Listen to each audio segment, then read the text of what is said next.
Hello guys, it's the mighty Geburah back with another video. It's another collaboration with a certain someone. He's very knowledgeable on Star Wars and he's here to inform us about something. Yep. Hello guys. It's Personal Night of the Flames here. Today we're going to be showing you a huge respect thread that I actually want to go to Castle Ground quickly. I actually want to shout out this guy because he's the originator of the scale and respect thread. He also does videos recently. He's been doing some really good videos. Check him out if you're interested, people. And check out this guy, Percival, if you're interested in Star Wars stuff. He's very knowledgeable on it, so I think that you should trust him far more than me. Although I did find something that we recently just talked about just before the process of making this video. So he'll probably tell you all about it eventually. It's crazy. I'm just gonna say this. Your verse gets sold by Star Wars. Pretty much. Yeah, let's put it that way. So No, I was literally just scrolling through Fortnite Twitter, bro. And like they said that we're collaborating with Disney to create an entirely new universe, bro. Oh, we also have Legos in there too. And the funniest thing is, since it has Lego in it, it might even include. Oh nah. No, dude. I'm serious, dude. There's literally like Legos literally contained in Fortnite. Yeah, I know that. So what do you think that means? I'm not an expert on Lego. What about it? Okay, but you heard of Lego Dimensions, right? Yeah. What universes does it have in there? There's Sonic, Marvel, DC. Now what would you suppose is the case if Fortnite is bound by the Force despite containing those worlds?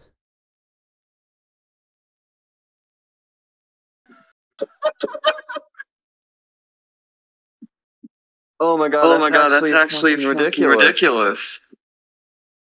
Yep. Alright, we're gonna get started with this respect thread. Alright, so we'll start with IH Anakin. Who is that? IH Anakin is Anakin at the start of Revenge of the Sith, the Invisible Hand. Anakin Skywalker has learned much since his last battle with Separatist leader Count Dooku, Christopher Lee, as this battle aboard the Trade Federation cruiser shows. And what's next? For episode 3, George wanted Anakin to look more akin to Obi-Wan's master, to symbolize him going beyond his teachings. George wanted Anakin to look more like Qui-Gon Jinn, to show that he was going beyond what Obi-Wan was teaching him, hence the long hair. Ian McCraig. Haig? I don't know how you say it. I think it's Craig. I don't know. Talking about design. Ian McKeg. Whatever the second one is, it's McKeg, I think. Yeah, I just don't know if the R is just like silent or something. I don't know. That the R is just straight up missing. I'm not sure if that was like a typo or something. I don't know. After growing twice as powerful as he is now at the very peak of his powers. More powerful than any amp he's received at a base state. Impossibly powerful, Dooku felt Blanche. Where had this come from? Skywalker came on, mechanically, inexplorable, impossibly powerful. A destroyer joined for lightsaber. Each step a blow, and each blow a step. Dooku backed away as fast as he dared. Skywalker stayed right on top of him. The Revenge of the Sith novelization. You might want to send me a file for that so like I can read it myself. Yeah, I'll have to get you that at some point. Okay. What's the next one? Tell us some more about what's in the game but not the film. Justin Lambros. What we wanted to do was expand upon ideas and scenes that were maybe cut short or just, you know, through the editing process don't appear very long in the film. We're able to then expand and fully realize different environments and attacks and events that may just be a minute or two in the film sequence. But then we'll get to show Anakin and Obi-Wan in their fullest, their most powerful, and give players then a chance to receive all those big, exciting action sequences, even larger and bigger than what is seen in the film. Revenge of the Goods. Okay, then. Then we're going to move to Galactic Files 2014. This is where the fun begins. Classic. This is where the fun begins. Anakin Skywalker, Revenge of the Sith. Anakin Skywalker is a Jedi warrior at the peak of his considerable powers. When he and Obi-Wan take on General Grievous in a rescue that kidnaps Supreme Chancellor? Corrupt?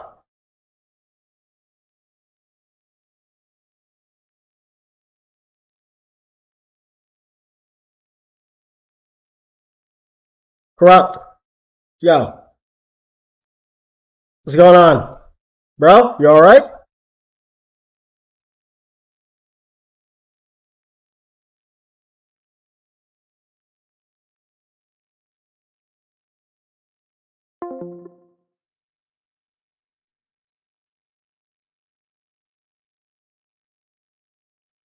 Ah, dang it.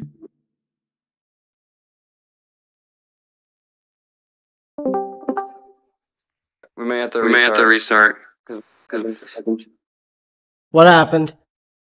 I don't know what happened, but I don't think you could hear me. Ah, shoot. We still have the recording, don't we? Well, I mean, are you still recording? I am. I'm just making sure, it didn't last too long, so we should still be fine. So you stopped hearing me. You could hear me for Justin Lambros, right? Yeah, Justin Lambros, but I don't think we got to the whole thing. So let's just start again, just in case. That's fine. Tell us some more about what's in the game, but not the film. Justin Lambros. What we wanted to do was expand upon ideas and scenes that were maybe cut short or just, you know, through the editing process. Don't appear very long in the film. We're able to then expand and fully realize different environments and attacks and events that may just be a minute or two in the film sequence. But then we'll get to show Anakin and Obi-Wan in their fullest. They're most powerful and give players a chance to receive all those big, exciting action sequences, even larger and bigger than what is seen in the film. As you can see, so what they're saying is, one, this is their most powerful point, and two, let's see. This is canon to the movies. Yes, it's canon. That's what it means. There was a certain hierarchy of canons where things are I'm glad you brought that up. We'll be bringing that up. We'll be bringing that more up a little bit later down the line. You sure you don't want me to summarize it now, or should it be a surprise? It should be a surprise. It's going to be very important when we talk about wind scaling. That makes sense. Okay, let's continue. All right. Galactic Files 2014. Star Wars Galactic Files, Classic Lines. This is where the fun begins. Anakin Skywalker. Revenge of the Sith. Anakin Skywalker is a Jedi warrior at the peak of his considerable powers when he and Obi-Wan Kenobi take on General Grievous in a rescue that kidnaps Supreme Chancellor Palpatine. alive with the Force, and can relish the excitement his missions for the Jedi Order provide. Thrilling adventures that challenge and test his extraordinary skills. Star Wars Annual 2014. Anakin is a hero throughout the galaxy, thanks to his amazing exploits on the front lines of the Clone Wars. He has carried out daring rescues, defended entire planets, and faced many dangerous enemies. The Force is stronger than ever with him. However, the qualities that have made him a hero are also the qualities that worry the Jedi Council. He is headstrong, passionate, and impulsive. Although it goes against the Jedi Code, Anakin has married Padme Amidala in secret. He's also good friends with Supreme Chancellor Palpatine, while the other Jedi keep their distance. Anakin is motivated by love, but sometimes his actions have unexpected consequences, especially when he fails to control his temper. Many Jedi believe that he's the chosen one, destined to bring balance to the Force, but not even Master Yoda can foresee how this might happen. Yes, and they thought it was the best idea to limit his ability to learn the Force by keeping the knowledge away from him and keep him from at least giving him what he earned. When I think about the Revenge of the Sith, there's a lot of things that could have been prevented. Oh yeah, easily. The problem is that the Jedi fear his power. This is actually shown as early as the Phantom Menace, even. Yeah, they were getting too corrupt. Yoda acknowledges this by Post Order 66. They also, even Phantom Menace could have been prevented. I mean, maybe not Darth Maul, but I'm talking about Qui-Gon Jinn being alive and all that. Like, seriously. Oh, that easily could have been prevented. Just send Yoda with fucking Qui-Gon. Send Windu with Qui-Gon. Boom. Maul's fucked. Simple as that. Imagine, like, hearing, like, something from your most trusted guy in your group, and then you tell him, "What? No, that can't be. No, that's impossible, bro." And then he ends up getting killed because of your ignorance.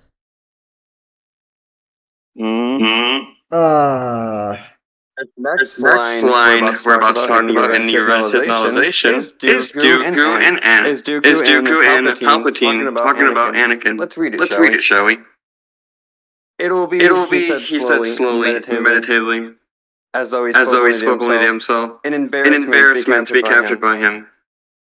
The voice that answered him was so familiar that sometimes his very thoughts spoke in it instead of his own. An embarrassment you can survive, Lord Tyrannus. After all, he is the greatest Jedi alive, is he not? And have we not ensured that all the galaxy shares this opinion? And now we've gone to the first audio clip. You may show them that. Okay, but first of all, let's remind people that this is from the Star Wars Episode 3, Revenge of the Sith, adult novelization for the for the quote that personally Anakin being the greatest Jedi alive. Yeah, like, and even like Sidious, like he wasn't telling a lie. Like throughout the Clone Wars, like just watch the show. It's an obvious thing. It shouldn't even be considered a spoiler. Anakin is like consistently called the greatest, the strongest, the one with the highest potential, the son of sons, things like that. You know, the hero with no fear. Yep. Let's show them this. This is a really broken quote we're about to show, and then we'll show them the context to that quote later. We're just coming right up, actually. First, let's read the let's read You this. don't actually have to read it. You can actually just show them that clip. That's just me putting the text there because I usually do that. Okay, let me just highlight it so they can just read it if they want. Okay, and now we can just listen to the audio clip.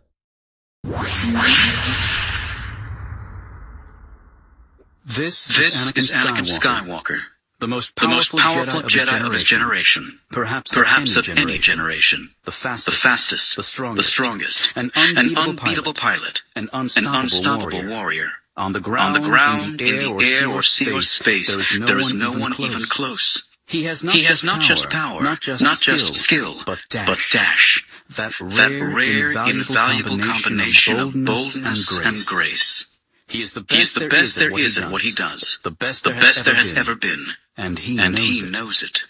HoloNet features call him the hero with no fear. Okay, so that's good. Okay, now you want to any generation. And here's the context that makes it really broken. You can just show the clip, or you can highlight the text if you want. I can highlight the text and then show. Yeah, and that'll work. Then I'll just show the clip because it'd be far better. Oh my god! This novel is fire. This story happened a long time ago in a galaxy far, far away. It is already over. Nothing can be done to change it. It is a story of love and loss, brotherhood and betrayal, courage and sacrifice and the death of dreams. It is a story of the blurred line between our best and our worst. It is the story of the end of an age. A strange thing about stories. Though this all happened so long ago and so far away that words cannot describe the time or the distance, it is also happening right now, right here. It is happening as you listen to these words. This is how 25 millennia come to a close. Corruption and treachery have crushed 1,000 years of peace. This is not just the end of a republic. Night is falling on civilization itself. This is the twilight of the Jedi. The end starts now. Now, for context, this is from the perspective of the world. So this spans all time. It is not bound by OOU dating. The novel is written from the in-universe omniscient narrator, and everything we and the people on Earth read is what the Wills/narrator has written in the Journal of the Wills. Let's show the scan. Although, would it be better if I just... Hold on, let me... Wow, this is a very small scan, but... It says, taken from the Journal of the Wills by George Lucas. Saga 1. The Star Wars. Yeah, the Wills actually tell the whole story of Star Wars, pretty much. Yep. Some of the Wills and the Clone Wars act as a voice for the Wills and their influence. These all-knowing creatures are essentially the voice of the narrator. I show a scan. The next they're about to go tighter for close-ups, but Ewan's here seeing continuity. Lucas tells Sergeant to intervene at that moment. The actor gets here to obey. Alright, nobody, he says, and they run through this scene on a hitch. Later in the day, R2-D2 makes his first appearance. Cast and crew react this way to the rival. The little astromech droid provides a link to the overall saga and reminds many here of their childhood experiences watching Star Wars. George remarks to Rob Coleman that the story of Star Wars is actually recounted by R2-D2 to the Keeper of the Wills. 100 years after Return of the Jedi, Journal of the Wills. What Lucas titled his first outline of Star Wars back in 1972. Here's the German. This is the German scan. The German source is talking about how the Journal of the Wills is written in the New Republic and acts as historian. You can outline that text. You kind of want to, you sure? Should we just copy this and put it on a depot or something? If you want to. I guess. It'd probably be better. I don't think it's a big deal, but I do get what you mean. Some people some people will just deny what you say for like no fucking reason, man. True.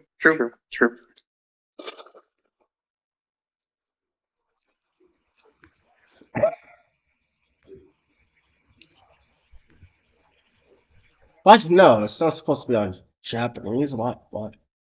He probably just made that the default thing. But no. Come on, dude. No, this is German. Mm-hmm. Okay. It's the first time we've ever had to deal with a German scan that I know. What? No, it's not my first time. I had to read a lot of this shit when reading Georg Cantor's books. Oh damn. Yeah, a lot. I had to learn a little bit of German myself to understand a bit of the nuances. But anyway, yeah. So here's what it says in English: New Republic equal New Republic. Hollow message equal hollow message. Quell equals source. Thema equal topic. The topic being the fall of the Old Republic. How seek the Historia. Mm-hmm. Yeah, so that's Tenebris makes reference to the Journal of the Wills and how they speak of Anakin being born of pure force. The key he discovered in a skirt legend Obligely referenced in the Journal of the Wills. About a hero fairly typical in most cultures. He sort of promised a future savior who appears in the foundational myths of nearly every developed society. What distinguished this particular savior from his run-of-the-mill equivalents was that he, according to the 4 of 11 Apostle translation, was to be born of pure force. After three standard years devoted specifically to exploring all possible permutations of the interpretation, Tenebris determined that such a birth was indeed possible, at least metaphorically. Born of pure force could be read as indicating the creation of a living being through direct manipulation of midichlorian processes in an already living being. Thus, Tenebris way. The Tenebris way. Okay, I do want to mention this. It's not metaphorical whatsoever. Funny thing, Palpatine, Dark Plagueis, and possibly someone else.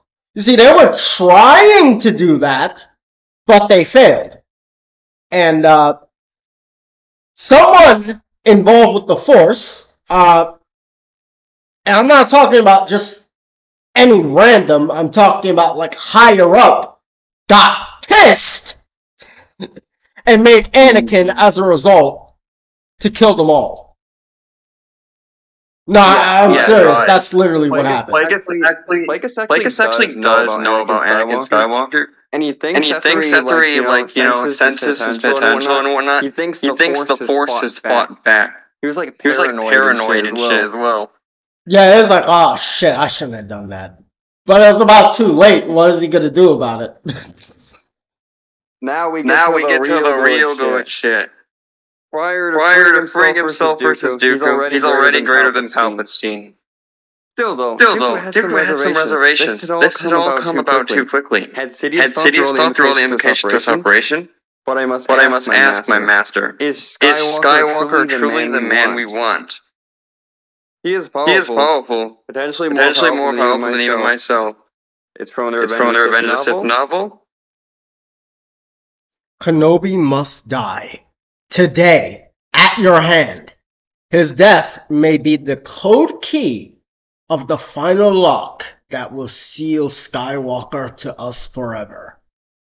Dooku understood. Not only would the death of his mentor tip Skywalker's already unstable emotional balance down the darkest of slopes, but it would also remove the greatest obstacle to Skywalker's successful conversion. As long as Kenobi was alive, Skywalker would never be securely in the camp of the Sith. Kenobi's unshakable faith in the values of the Jedi would keep the Jedi blindfold on Skywalker's eyes and the Jedi shackles on the young man's true power. Still, though, Dooku had some reservations. This had all come about too quickly. Had Sidious thought through all the implications of this operation? But I must ask, my master, is Skywalker truly the man we want? He is powerful, potentially more powerful than even myself. Now, we have to look at this. Because it's actually brought up straight up in the movie that in order for Anakin to truly become the best, he has to understand the Force completely. Sheev Palpatine, we know as the Chancellor, the Emperor, and Darth Sidious, tells him this. He tells him that there are many sides to the Force, and that you have to explore all of them in order to unlock its true power. Yeah, I'm actually glad you brought this up because Palpatine actually brings this up in Attack of the Clones as well. He says that as soon as Anakin understands his feelings, he will be invincible. And this is what this is referring to because he's learning to understand how to use his feelings right here on the Invisible Hand. Hold on, I might need to actually go into hold on. I want to show people the clip, even if my my shit gets copyright striked or something. I think it's worth it. Yeah, that's understandable. Okay, Palpatine. You should probably just type in Attack of the Clones, Palpatine talks to Anakin. That's probably the easiest way to find it. Yeah, probably.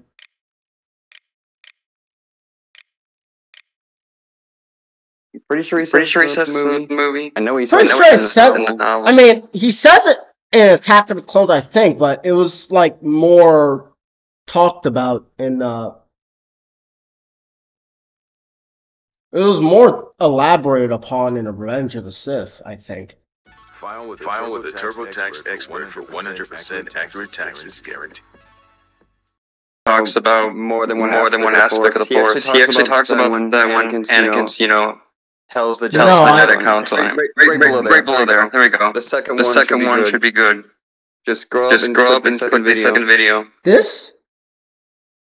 No, scroll up a couple more.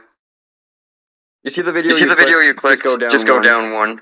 It shows the when they have the conversation. You can click on that, and it should show it. Hold on, you gotta take me Hang on, scroll all the way back up. Scroll all the way back up. Okay, this. You see the video, just go down one. Just go down one and you'll be fine.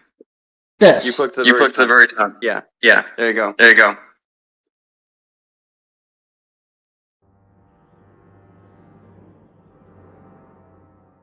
Okay, this is the one. This is definitely the one. Mm-hmm. You see, the other clip that I clicked on, that's when Palpatine implied he was a Sith, but he didn't exactly explain the sides of the Force.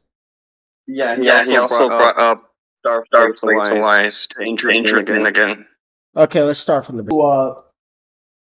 I do want to mention something. First of all, you're still here, right? Yeah, I'm here. Okay, Palpatine called the Force a great mystery. We'll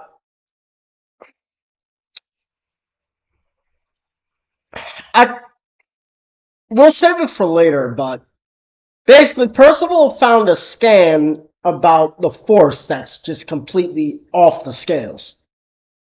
Yeah, that's some really good shit. Yeah, it's completely crazy.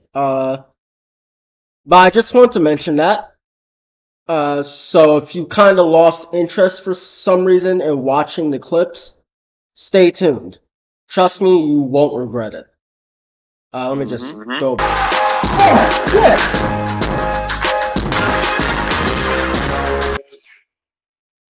Alright, there we go. Okay, I'm sorry. I am very sorry about that. Let me just turn that shit off. Shouldn't need it right now. Anyway, there you go. So yeah, basically what Palpatine said, it's like, as soon as Anakin is able to get through the fog of lies the Jedi had built upon, that fog of lies is the conflict Anakin has. You know, like when they reprimand him for killing the Tusken Raiders and all that. Yeah, that causes conflict, and that's why Anakin is not allowed to, truly be a tier 10 like he would have been if Qui-Gon had trained him. Okay, and I do want to mention that it doesn't only refer to that, but it also refers to the fact that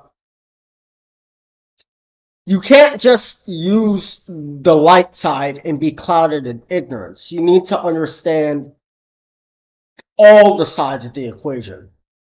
And if you paid attention to the clip, Palpatine could sense that as Anakin was vaguely using the dark side, or at least its principles, he was getting more focused, stronger.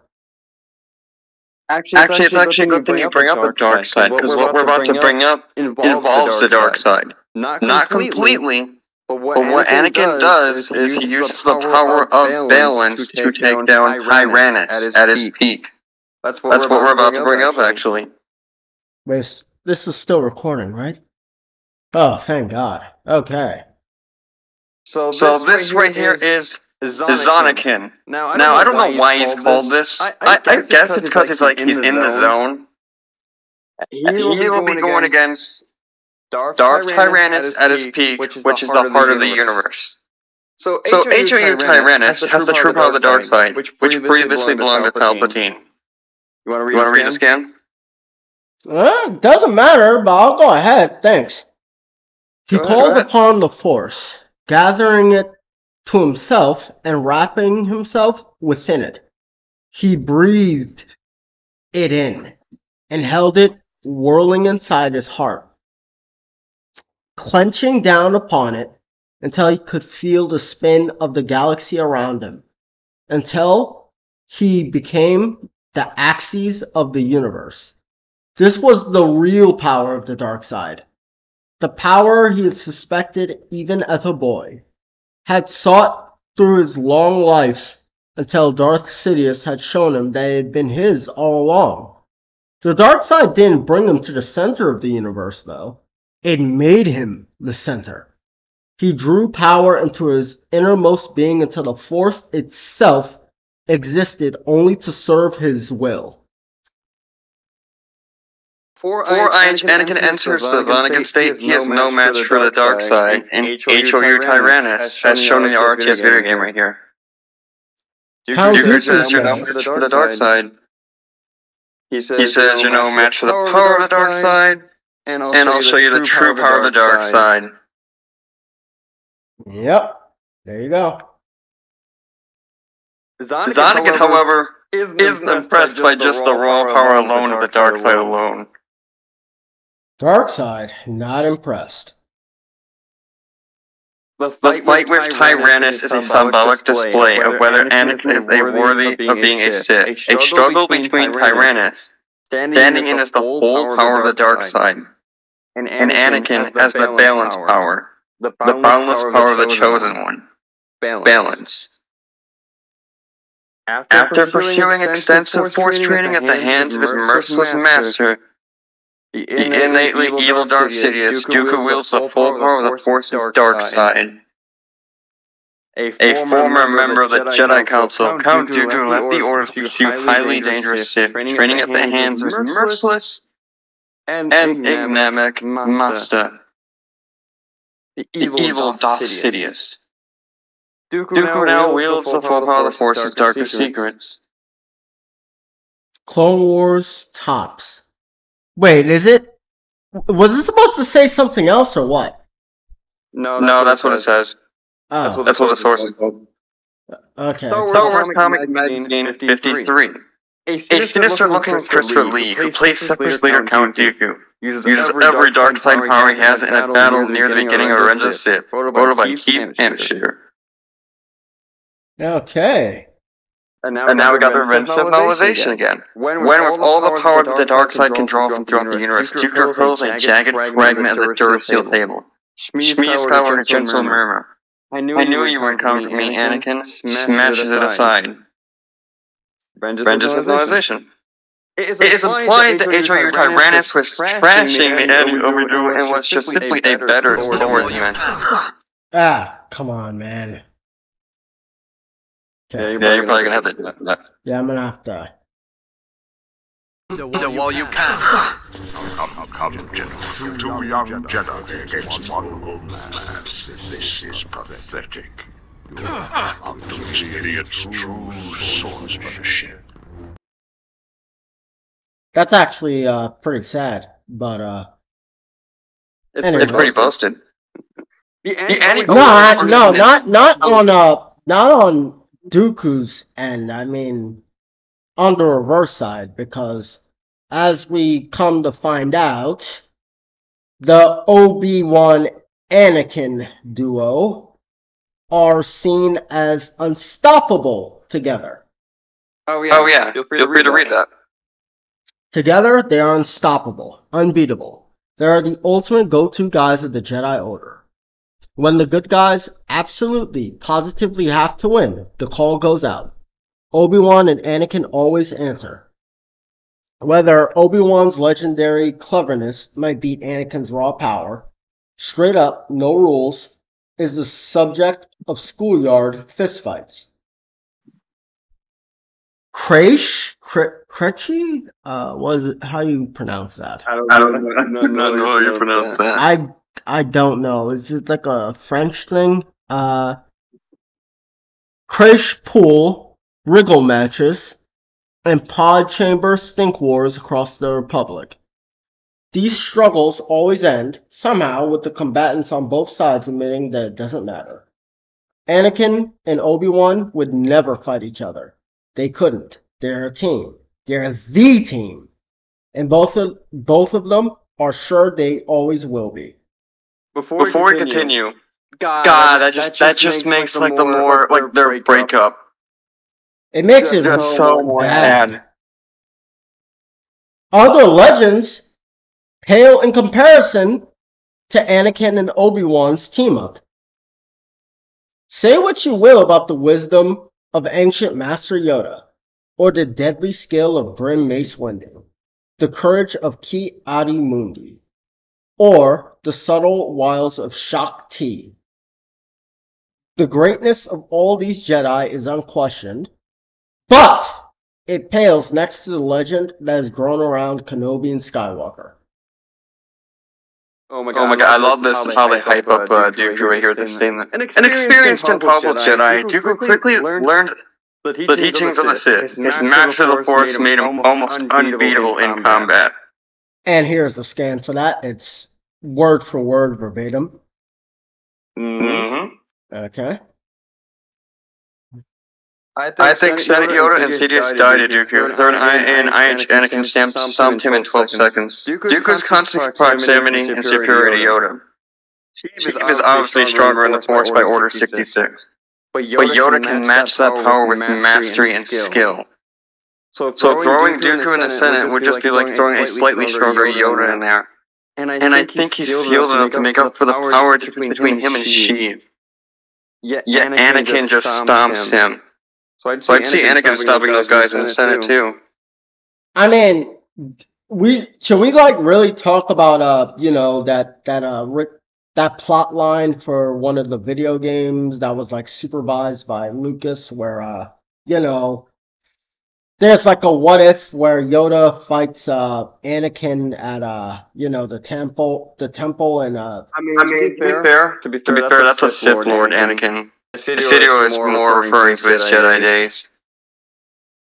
Yeah, but it literally didn't change a thing. I know, but I don't think it's really needed anyways, because like Dooku has just higher It should sell the point. I'm just saying that it sells the point that like Yoda and Windu were never on Anakin's level. Like, I mean, there's even to be fair, we're gonna see that when we see Anakin trash a double amped Windu. Huh. Okay, let's read these scans. Yep. Relationships. Darth Sidious. Sidious corrupted Dooku, luring him to the dark side by appealing to his disgust with corruption inherent in the Republic. Dooku brought to the Sith decades of skill and knowledge as a Jedi, and adopted the title Darth Tyrannus. Count Dooku, Darth Tyrannus. Some time ago, Count Dooku was a formidable Jedi. Many believe that Dooku's knowledge of the Force was second only to Master Yoda. In turn, Dooku passed on his skills to such a venerable Jedi as Qui-Gon Jinn. So basically, it implies that Count Dooku was Qui-Gon's, teacher. Mm-hmm. Count Dooku, Darth Tyrannus. Some time ago, Count Dooku was a formidable Jedi.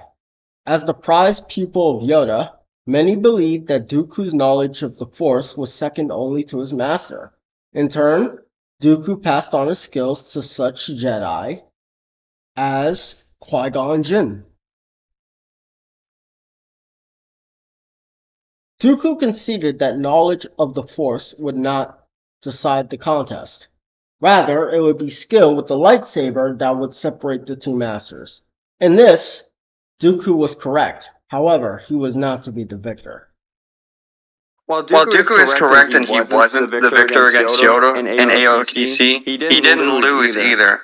He only retreated because he had to bring the Death Star plans to Palpatine. Yeah, he could not fail. Hang on. Per George Lucas, Tyrannus and Yoda, by Attack of the Clones, are direct equals. Wait, which scan are you referring to? I didn't send this. That's in my Attack of the Clone video, so I didn't feel like it was necessary. Oh, okay. I'll just link that video in the description when it's Yeah, that's fine. Okay. Let's read the next scan. Their fight. Mm-hmm. He believes he still has the advantage, but is suddenly outmaneuvered by Anakin, who severs both of Dooku's hands. That's RTS, obviously. Yep, that's verbatim. ROTS. Master Yoda, Skywalker. The young Jedi did not consult him often, and it was rarer still for him to request an urgent private meeting. And this trouble at this time, of great importance to us all. This must be. Why? Premonitions, he said aloud. Premonitions were a rare talent for a Jedi, but not unknown. Yoda had searched the paths to the future himself on occasion. No one had done so deliberately in years. However, not since the dark side began to grow. Making such foresight dangerous and unreliable. But Anakin was strong in the Force. Stronger than any Jedi Yoda had known in all his hundreds of years. And he had not sought the visions, that much is clear. So he was reluctant to speak too plainly of. Next, an end I must make. Yoda redoubled the speed of his blows. Palpatine parried one, then another. And then the red lightsaber spun out of his hands and over the edge. Yoda raised his weapon for the final blow. And then... Yeah. This right here is just a clip of Windu disarming Palpatine. Yep. Suggesting he's the superior duelist, which even Lucas himself seems to think so. Yeah, I mean, it was blatantly obvious. It would be stupid if he didn't think that. Ancient Dark Tyrannus, while without a doubt was utterly stumped by the power in Zonican, showed an impressive showing, being able to react, tank, and parry blows. Like, For real, he literally just decapitated him. no, I mean, the build-up to it was insane. Oh yeah, true. Like, when Palpatine, basically, at first it was like, oh great, you saved me, and then, okay, so, kill him now. And then they just repeated it again, which it sounded a bit more serious, and then, the last one, and then Tyrannus's look on it was, that was very scary. They pulled that off. That's when Tyrannus realized he was nothing but a pawn to Sidious. Yeah. And Sidious took a big risk here because if Anakin really didn't want to do it at the time, if he didn't want to do it, Tyrannus would have probably said, "Fuck it, I'm telling the Jedi who he is." Yeah, that's literally what would have happened. We know that. Okay. Even the power of the dark side is no match for the strength of the Chosen One. Source: the Galactic File. Source: the Galactic Files. Okay. Star Wars Galactic Fire. Why does that keep happening? Star Wars Galactic Files. Duels of Fate. Anakin and Obi-Wan versus Count Dooku from Revenge of the Sith. In a more organized approach, Anakin and Obi-Wan again find themselves in battle with the Sith Lord Darth Tyrannus, aka Count Dooku. While Master Kenobi is dispensed by the Dark Lord rather quickly, Anakin rages on, but something is different. Dooku can feel the power seething from Skywalker, feeling his emotion as he loses the upper hand to the young Jedi. In the end, even the power of the dark side is no match for the strength of the Chosen One. As Anakin dances on the border between light and dark, Dooku falls, leaving a hole in the Sith's ancient rule of two. Okay. Anakin easily beating Tyrannus after he makes his mental discovery. Star Wars Galactic Files, Count Dooku. Episode 3, Revenge of the Sith. Near the end of the Clone Wars, Count Dooku, aka Dr. Tyrannus, finds himself in an awfully precarious position. He has secretly aided his master in creating a war that divides a galaxy. All that's left is to help rule the new burgeoning empire. Or is there? Little does Dooku know Darth Sidious has other plans. A new, younger, more powerful apprentice set to turn to the dark side.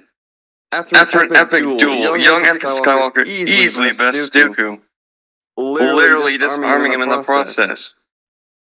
However, just as Dooku appeals to Palpatine, Anakin, wielding two lightsabers, beheads him. I thought I'll let you read it. I thought you were done, so I kind of clicked out of it, but it's fine. It's fine. They could pause it and read it and go back if they want. Anakin fought and easily bested Darth Tyrannus in 12 seconds after using his emotions. Now, I do want to mention something. It's from the Clone Wars, where the father.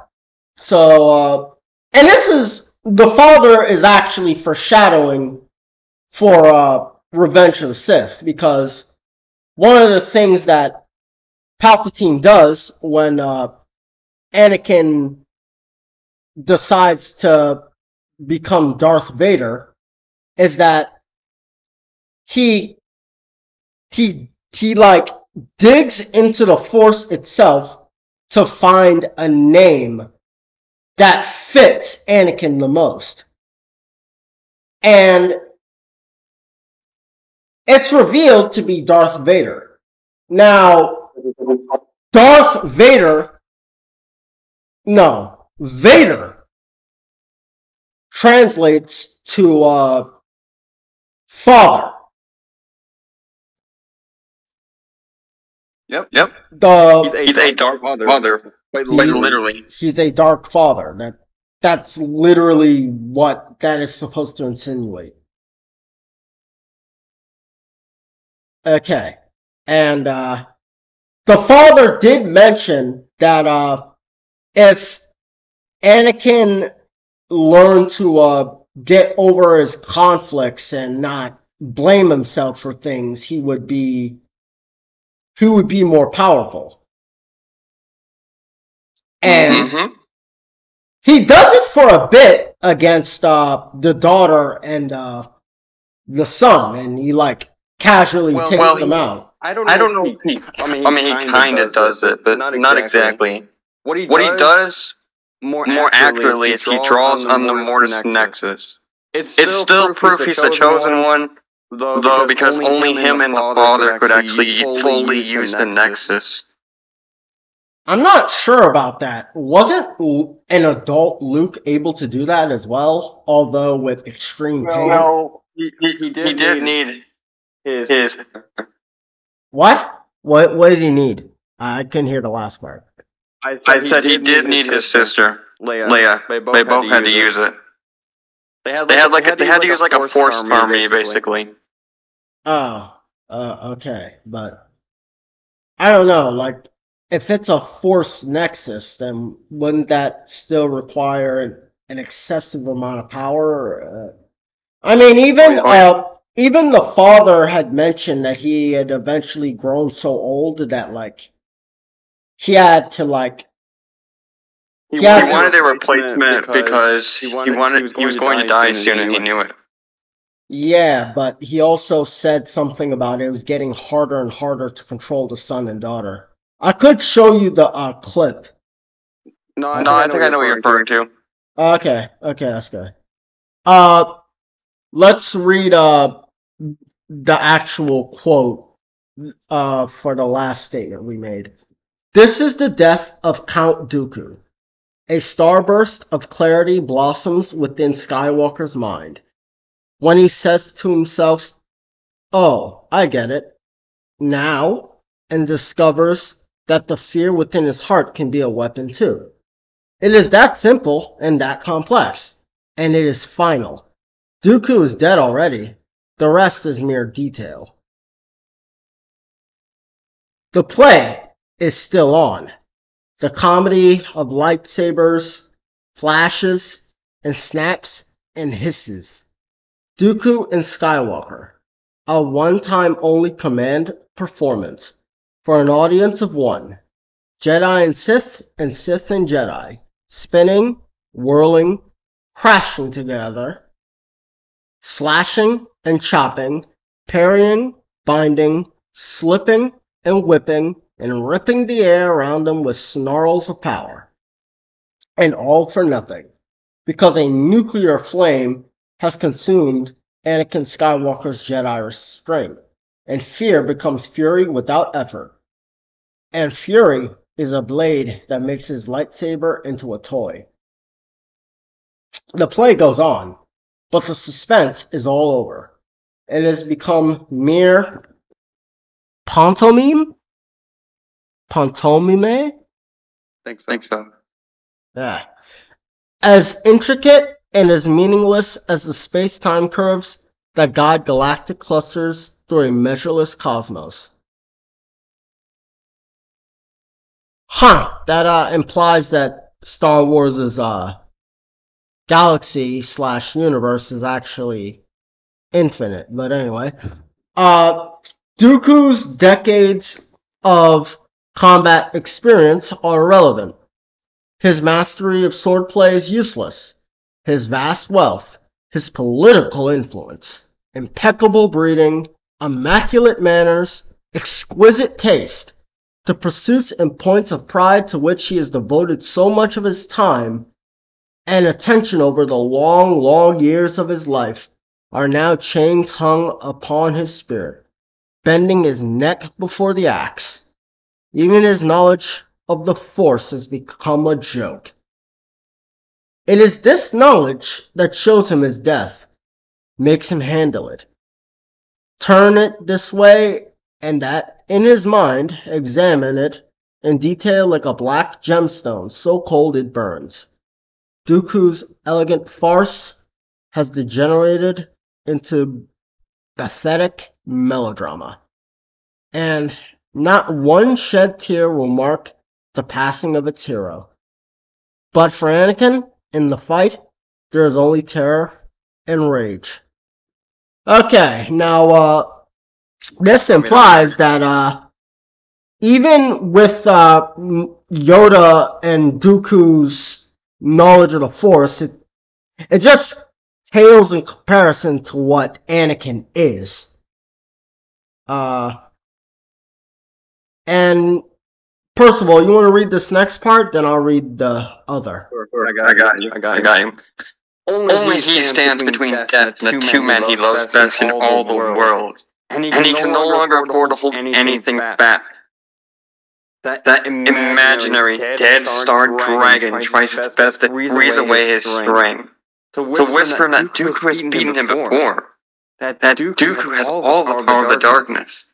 To remind him how Dooku took his hand. How Dooku could strike down even Obi-Wan himself without effort. And now Anakin is all alone. And he will never be a match for any of the Lord of Sith. But Palpatine's words, "Rage is your weapon," have given Anakin permission to unseal the shielding around his furnace heart.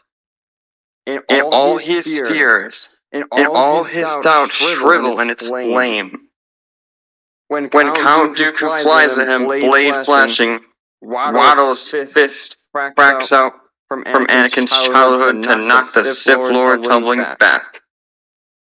When with all the power that the dark side can draw from throughout the universe, Dooku hurls a jagged fragment of the Duracell table. Me, Skywalker, gentle mirror. I knew you would come for me. Anakin smashes it aside. His head has been filled with the smoke from his smothered heart for far too long. It has been the thunder that darkened his mind. On Argonar, on Jabeem, in the Duskin camp on Tatooine.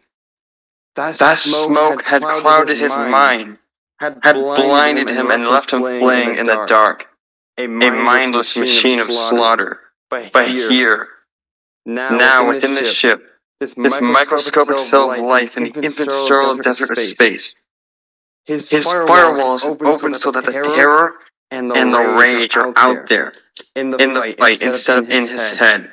And Anakin's mind is clear as a crystal bell. In that pristine clarity, there's only one thing he must do. Decide. So he does. He decides to win. So, you want to just basically summarize what happened like I did before? Yeah, we can do that. No, I mean like what you just read, not like the entire. Okay.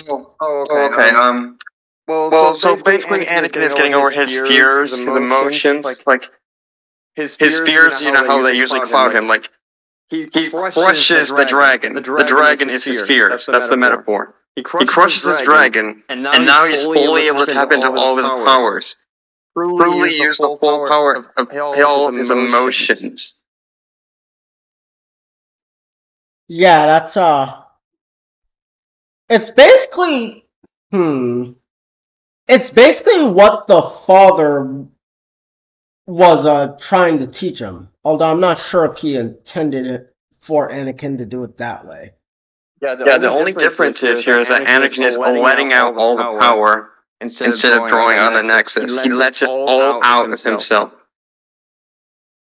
Yeah. Okay. Let me read this part. He decides that Dooku should lose the same hand he took. Decision is reality here. His blade moves simultaneously with his will, and blue fire vaporizes black Corellian nanosilk and disintegrates flesh and shears bone.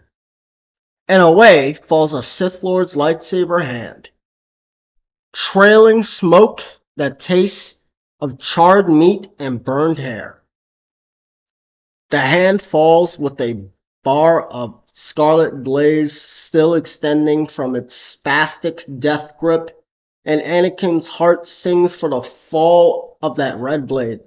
Okay, the way they just, okay, I have to stop for a second. The way they just described that was more gruesome than the dialogue I have read in Type Moon. That is extremely gruesome. I did not need to read that. Okay, then let's read the other part. He reaches out and the Force catches it for him. And then Anakin takes Dooku's other hand as well. Dooku crumples to his knees, face blank, mouth slack, and his weapon whirs through the air to the victor's hand. And Anakin finds his vision of the future happening before his eyes. 2 blades at Count Dooku's throat. But here now, the truth belies the dream. Both lightsabers are in his hands, and the one in his hand of flesh flares with the synthetic bloodshine of a Sith blade.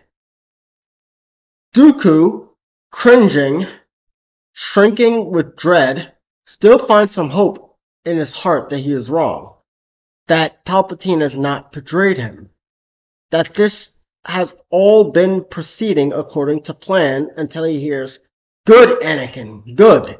I knew you could do it," and registers this is Palpatine's voice and feels within the darkest depths of all he is the approach of the words that are to come next. "Kill him," Palpatine says. "Kill him now."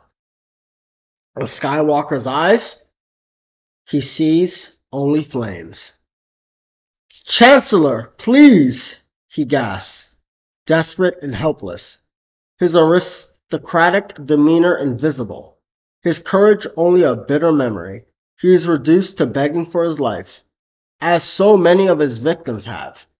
"Please, you promised me immunity. We had a deal. Help me!" And his begging gains him a share of mercy equal to that which he has dispensed. "A deal only if you released me," Palpatine replies, cold as intergalactic space. "Not if you use me as bait to kill my friends." He knows then. Oh wait. This is your part. Sorry. Yeah.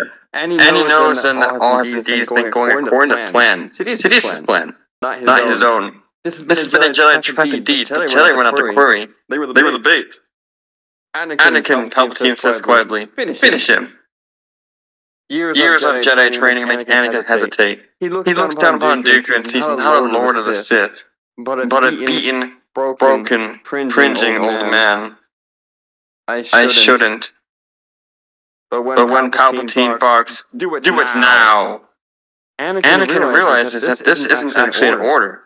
That it is, in fact, nothing more than what he's been waiting for his whole life. Permission. And Dooku, as he looks up into the eyes of Anakin Skywalker for the final time, Count Dooku knows that he has been deceived not just today, but for many, many years. That he has never been the true apprentice. That he has never been the heir to the power of the Sith. He has been only a tool. His whole life, all his victories, all his struggles, all his heritage, all his principles, and his sacrifices. Everything he's done, everything he owns, everything he's been. All his dreams and grandeurs for the future empire and the army of the Sith have been only a pathetic sham. Because all of them, all of him, add up only to this. He has existed only for this. To be the victim of Anakin Skywalker's first cold-blooded murder. First, but not he knows, the last. Then the blades crossed to his throat, uncrossed like scissors, snip. And all of him becomes nothing at all.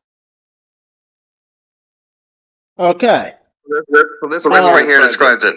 Their duel was a play and meaningless. Duke was already dead. That is final. As soon as Anakin realizes that he can use these emotions as a weapon, a moment of mental clarity. Everything else was meaningless. Dooku's death is a predetermined fact from the point where Anakin cuts loose of his emotions. He He even hurls Tyrannus over a ledge. Okay. And this is the scan, by the way.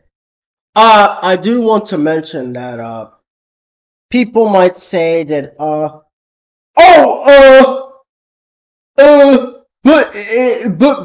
Valkorion is stronger, bro. No, that is I'm actually glad that's not true. That's not true. Many material that is not true. I'm actually glad you brought that up because I have a very low opinion on the Old Republic. It's not exactly my opinion. It was Belias. He got me into it first. But he has Valkyrian and all that. Below, the Phantom Menace Small and the Phantom Menace Sheath. I hope he does a video on that at some point. We might have to collaborate or something. I think I have a good ability to like analyze context and stuff, so I might be able to help, even if my Star Wars knowledge isn't the best. That's fine. I could probably set that up. You wanna read the Nick Gillard statement here? Nick Gillard. Oh, yeah. Thanks. Nick Gillard muses that Anakin is something else, and that Dooku should have accepted his fate. Dooku technically should have known he was going to lose. I mean, we tried to show it through the fight that suddenly he's thinking, oh my god, this kid is something else, I'm in trouble. But I don't know if that came across. Source, Nick Gillard, Tatooine Times fan website. Behind the scenes of Revenge of the Sith, interview with Nick Gillard. Anakin even makes Dooku run away out of fear. This is pretty impressive because this is like Dooku at his peak as well. Yo, this dude, oh my god, the fraud allegations, holy shit. No, they're not my hands with Anakin. No, he doesn't.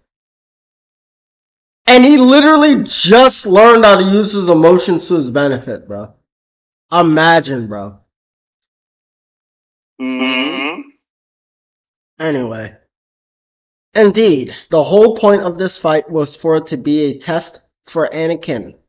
A test that proves he is the perfect Sith apprentice candidate and more powerful than even Grandmaster Yoda. I put Dooku in after Darth Maul was killed to establish that the Emperor's assistant or the other Sith could take Jedi and convert them. In this particular case, the idea is that Palpatine is testing Anakin to see if he is strong enough to become his apprentice, and he doesn't tell Dooku what he is actually up to. Dooku thinks he is just going to fight him, but the whole thing is a setup by the Emperor to test Anakin's strength, and when Anakin is strong enough, which he proves to be by killing Dooku, then the Emperor is ready to convert him over to the dark side and become his new apprentice. Source? George Lucas DVD commentary Revenge of the Sith. Okay, you want to read the next part? Sure, I got you. Because I've already fought Kenobi and Anakin and beaten them. I've taken off Anakin's arm, wounded Kenobi. So I've beaten both of them. And I wasn't defeated by Yoda. Close maybe, but nobody could beat me. Now that's going to surprise the audience, that there was someone who can beat me, who can finish me off. Because Anakin does. That'll be a surprise. Because it'll be unexpected. I think that's a good thing, because when they see me arrive, there's Kenobi, there's Anakin. Uh-oh, here we go again. and I do quite a lot of damage to them. A lot. Oh shit. Sources: Christopher Lee, Making of Revenge of the Sith, or ROTS, or ROTS. Yeah. Dooku is made to kneel before Anakin. Source: Star Wars Chronicles, the prequels. Disarmed, Count Dooku kneels before Anakin, his head caught between the scissoring lightsabers held by the Chosen One. He looks to the Chancellor helplessly. In the original shooting script, Dooku pleads with Palpatine for clemency, but this was cut from the final film. What? No, that wasn't cut. What are you talking about? Well, actually it was. He just looks at him like baffled. No, but it was in the novel. Well, yeah, it's in the novel, but I think what they mean cut is it's cut from the movie. Oh, you mean from like the actual thing? Okay. Yeah. Okay. Anakin has his frames and unique attacks, which he masters through RTS. RTS video game official Prima Guide. Okay, I do want to mention something. The Prima Guide is official. You see, the whole point is that they get information from the official guys. They do like the processing of licensing and publishing and all that, and they like commonly and consistently make disclaimers that they make these statements with the purpose of being as accurate as possible. Mm-hmm. So like they should be taken as a valid source. You will play as either Anakin Skywalker or Obi-Wan Kenobi. Which Jedi you control depends on the mission. While the two Jedi have many similarities, each has its own strengths and use attacks. In order to complete the story missions, you must master each Jedi, learning their actions and how best to play with their own styles. You want to read that one? Anakin learned to calm his anger and master his considerable force powers. Source: Revenge of the Sith video game official Prima Guide. Anakin Skywalker. Prophesied to be the one to bring balance to the Force, Anakin Skywalker was rescued from a life of slavery on a desert world of Tatooine and brought into the Jedi Order at a relatively late age. Brash and quick-tempered, he learned to calm his anger and master his considerable force powers under Obi-Wan Kenobi's guidance. Yet all is not well with young Skywalker. His fraternal feelings toward Obi-Wan strain under. Anakin has several combos and learns more. Source: RTS Prima Guide again. Comment charts. Read it. Anakin has several different attacks and combos that he can call upon to defeat his enemies. Following is a list of all the combos available to him. Not all of these are available at the game's beginning. In order to unlock the more advanced attacks, you must earn experience as you progress throughout the story missions.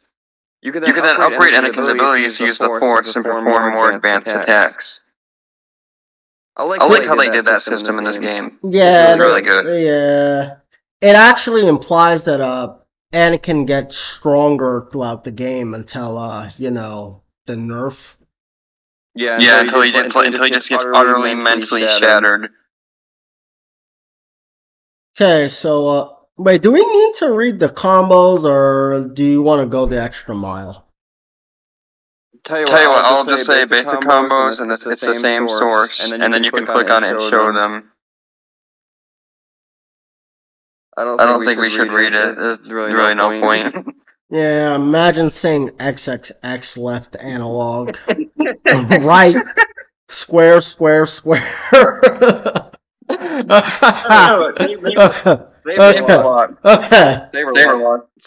lock. Source. The same source. My man, imagine saying right plus L. Yeah, that's a little bit insane. Okay, jump attacks. Source, Revenge of the Sith video game official Prima guide.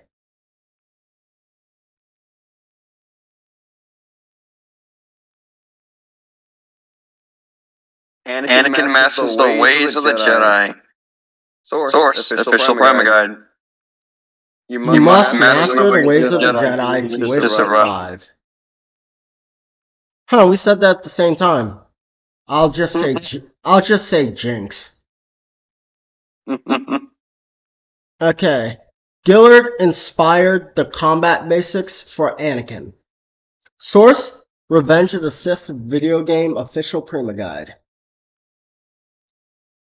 A quick slash is a good way to get in a quick hit and is a good start for additional attacks. To survive and complete your missions, you must be able to attack. The main attack method is slashing with your lightsaber. You can choose from a quick slash or a strong slash. The quick slash does not cause as much damage as a strong slash. However, the latter is more likely to be blocked or deflected by the enemy. In addition, you can make a critical strike. Each of these 3 attacks is controlled by a unique button on your controller. You can also make some attacks using the Force, which are discussed in the following Force Powers section. While attacking is important, you must also be able to defend yourself. The block button is very important, especially while dueling against other Jedi. Hold down this button to block an enemy lightsaber or other melee weapons and to repel weak blaster fire. If you move while pressing this button, you will strafe. This means that instead of your Jedi turning in the direction of the motion, he will continue facing the closest enemy. This is important when fighting in close, since your block only affects attacks made against you from the front. Pressing the jump button while blocking and moving causes your Jedi to stop blocking and make a short hop in the desired direction, all the while keeping his lightsaber up and ready to block. Wait a sec, I just realized this is what he tried to do against Obi-Wan, but was too unstable to complete it. Yep. Anakin's mastery extends to incorporating force attacks into his lightsaber combat. You want to read this? RTS video game official Prima guide. You are in control, Anakin. Get ready for some action right at the beginning. You face a new enemy, destroyer droids. These have a lot of firepower and they are protected by shields. Use your force ability to temporarily shut down their shields so you can move in and turn them into scrap.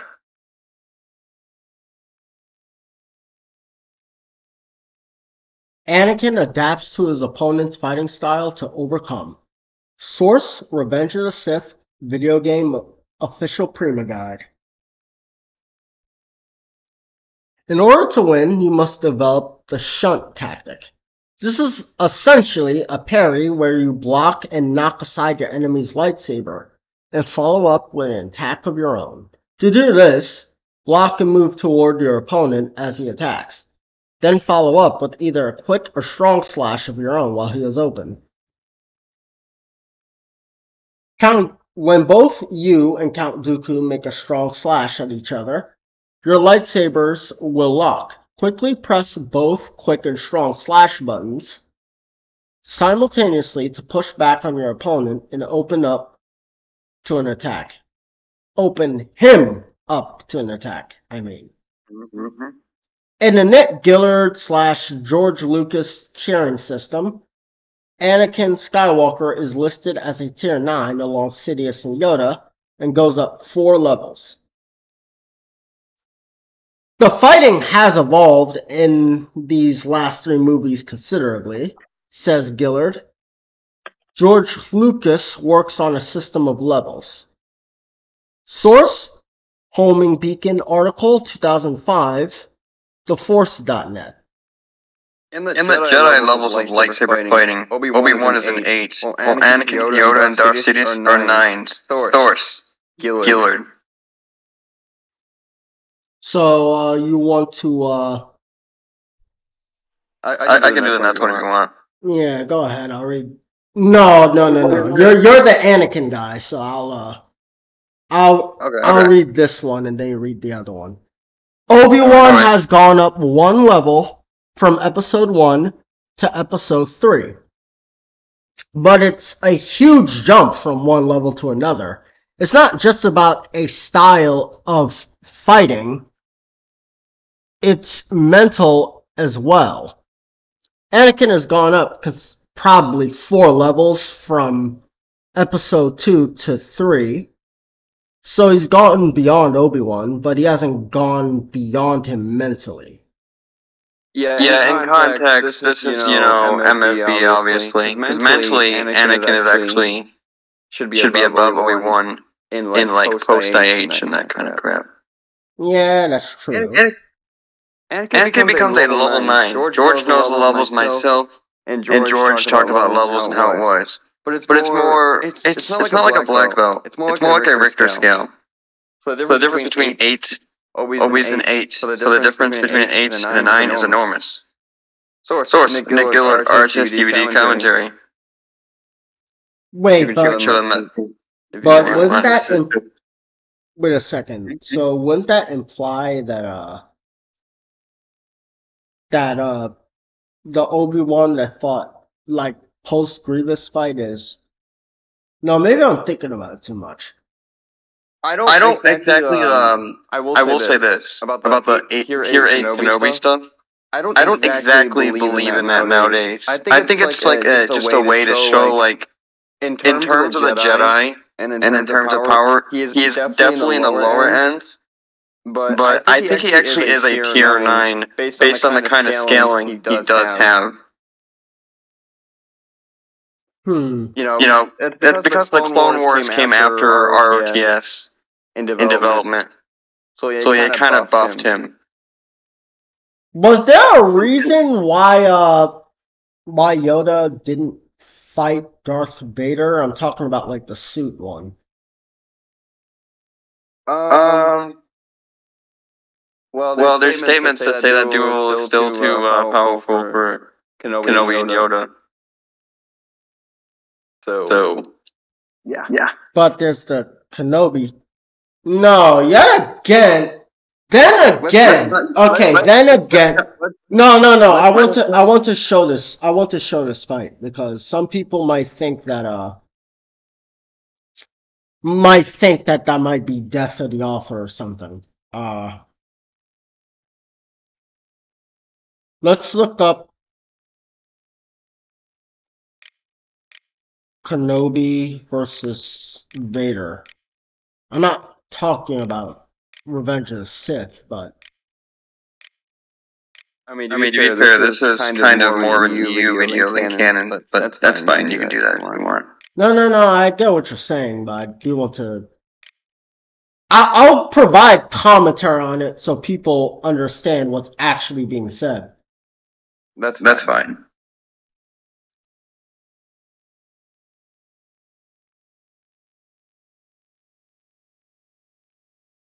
Which one is the longest video?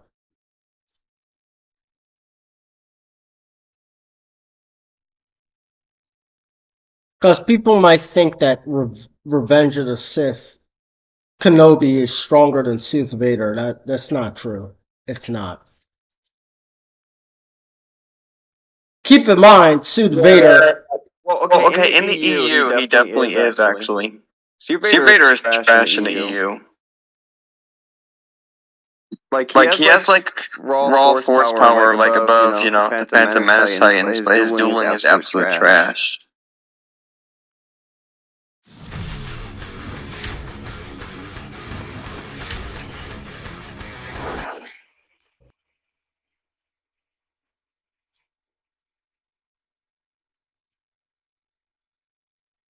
Okay, let's see. Now, I want to make it clear. Darth Vader is we might. It's revealed what he means by this in the end of the video, but Darth Vader only meets Obi-Wan at Mustafar. not before. It's people have like slandered me on different Discord servers for pointing this out, but Darth Vader and Anakin are technically not considered the same person by George Lucas and the like.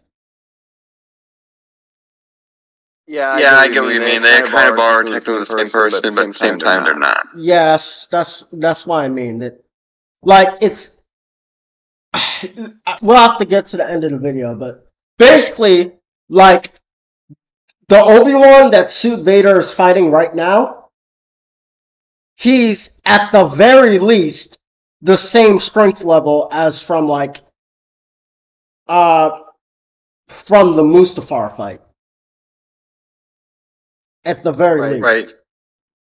This fight would only apply to canon, but I guess it's still would only apply to canon, I think, unless it's like stated otherwise it's some shit, but you get the reason why this would only apply to canon is because Vader has a really terrible showings.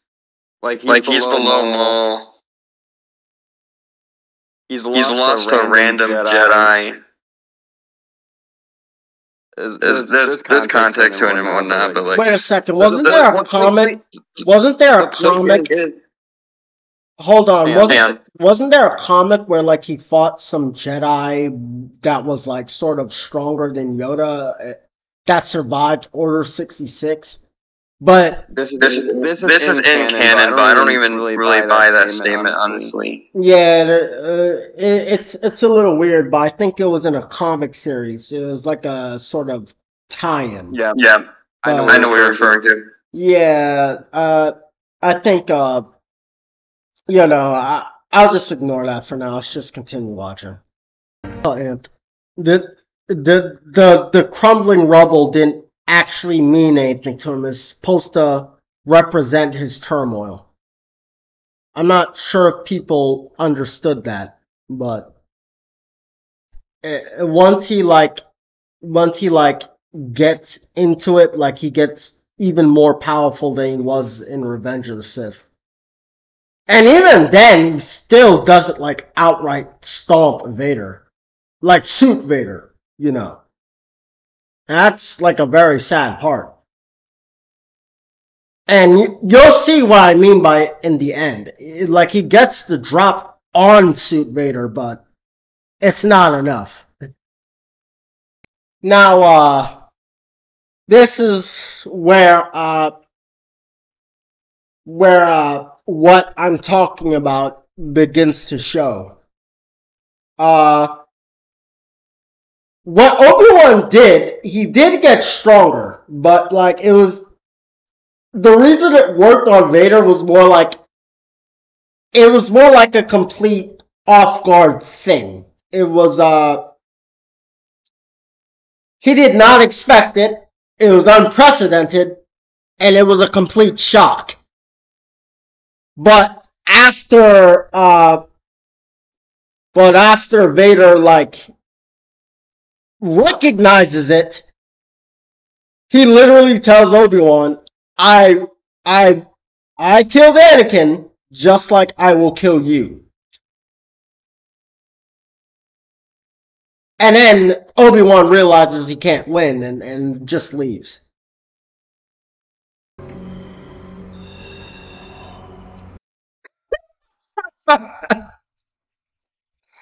Dude, look at his face. Look at his face. So, Percival, you saw what I was saying to be correct, right? Yeah. I just want you to see. I described what was happening in perfect detail. Like, you even had Darth Vader saying that he and Anakin aren't really the same. So like those servers that made fun of me for pointing out that they're not really considered the same guy. Like I want an apology. I want an apology right now. All right, let's continue. Nope, not even.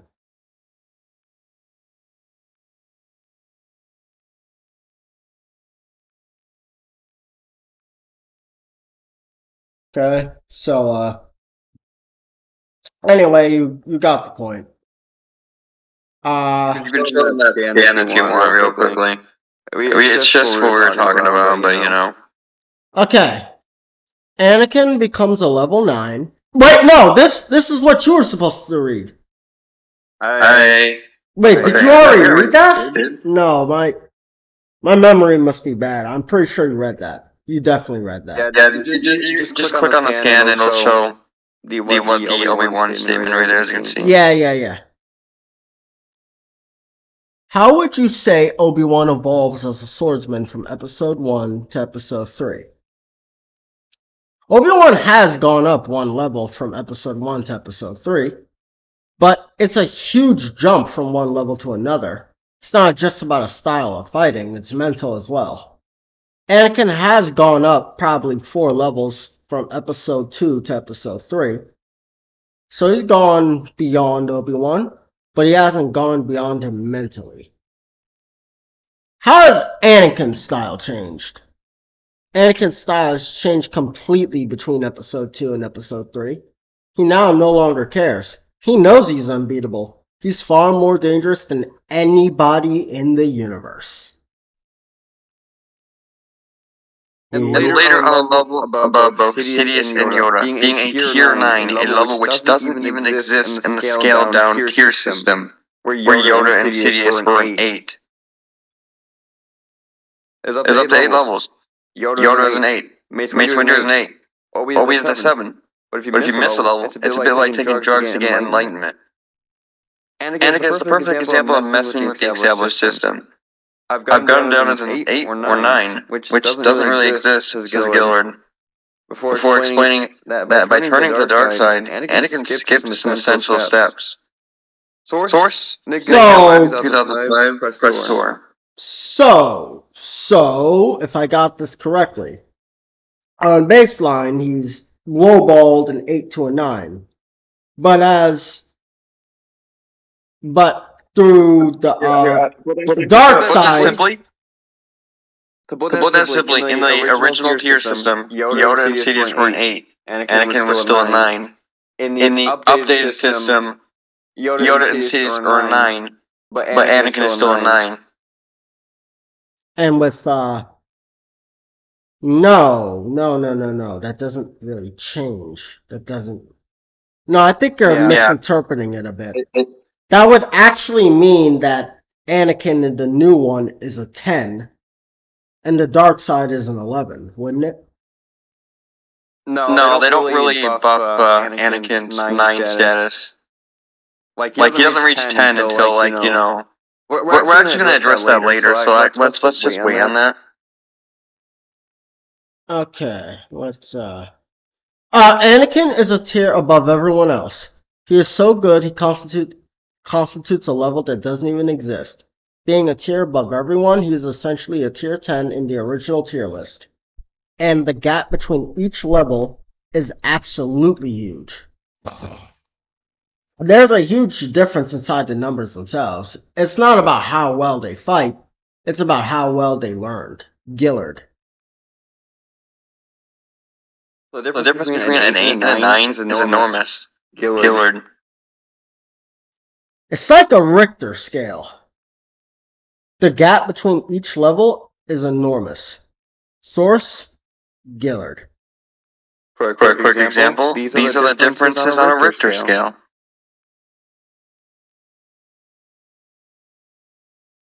As you see, like, the gap gets, like, huger and huger.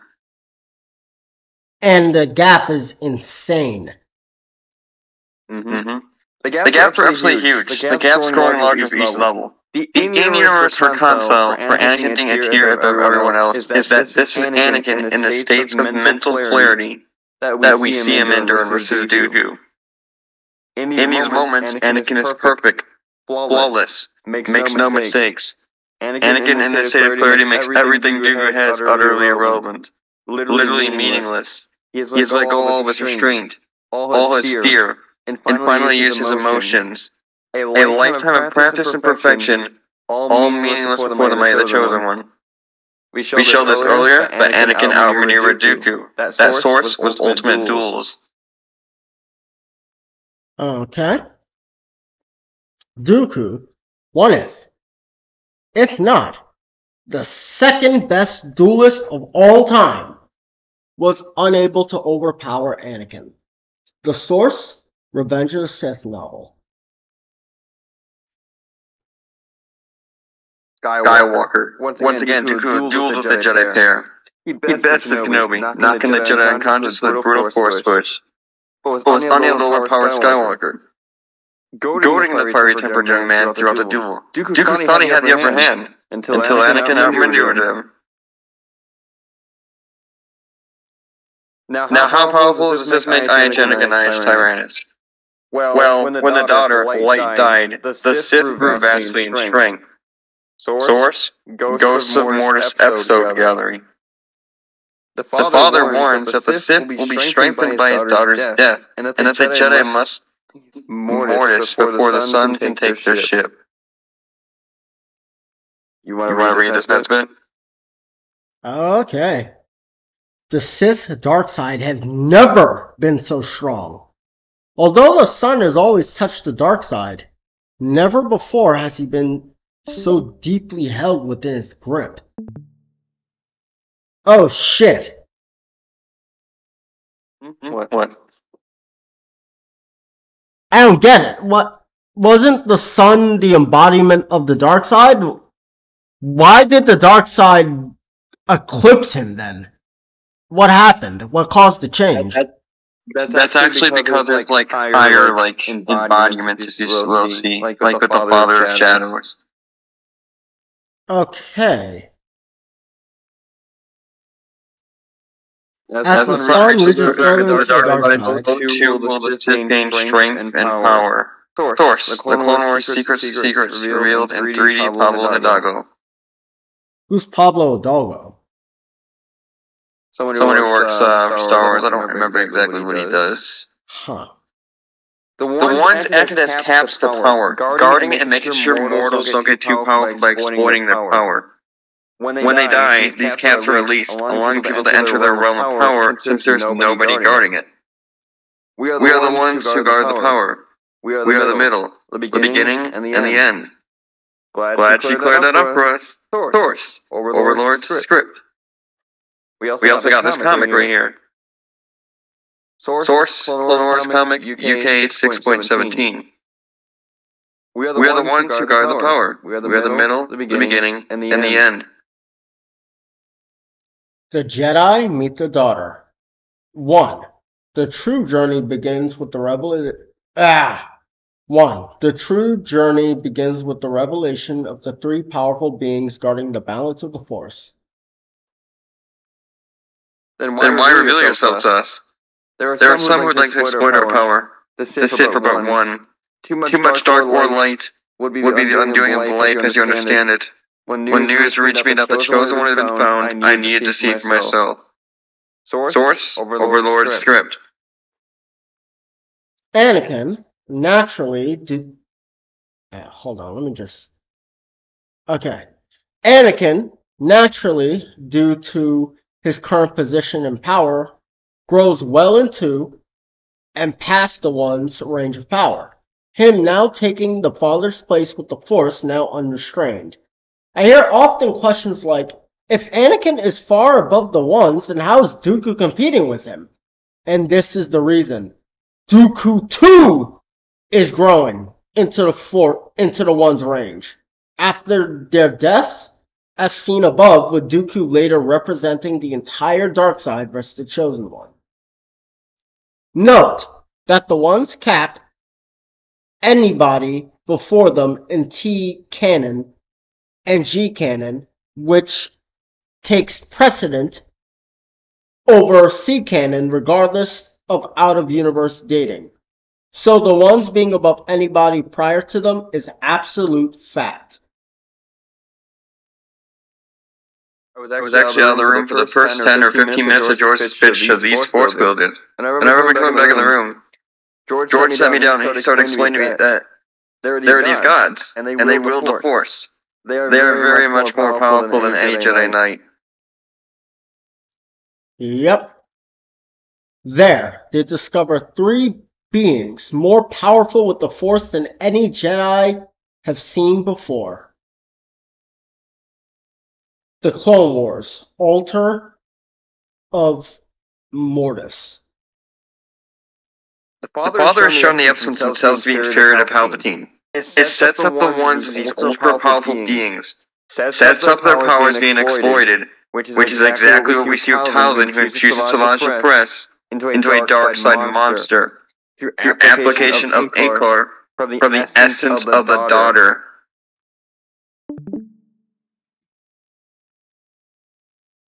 A pure strand of spirit Acor pulled directly from the other realm.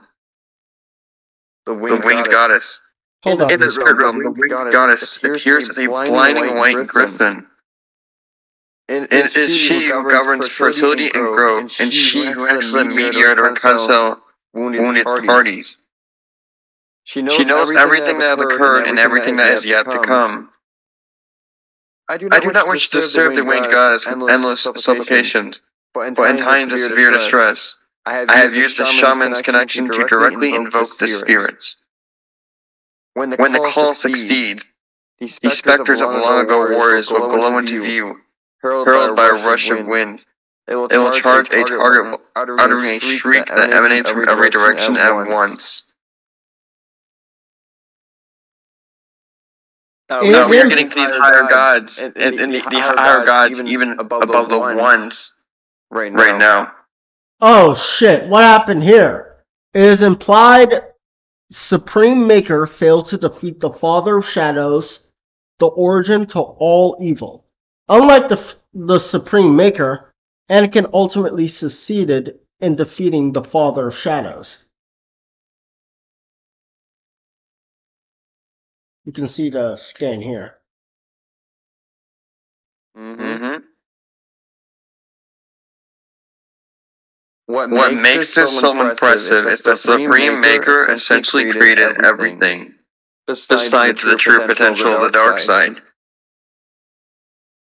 And the funny thing is that when all things that he loved would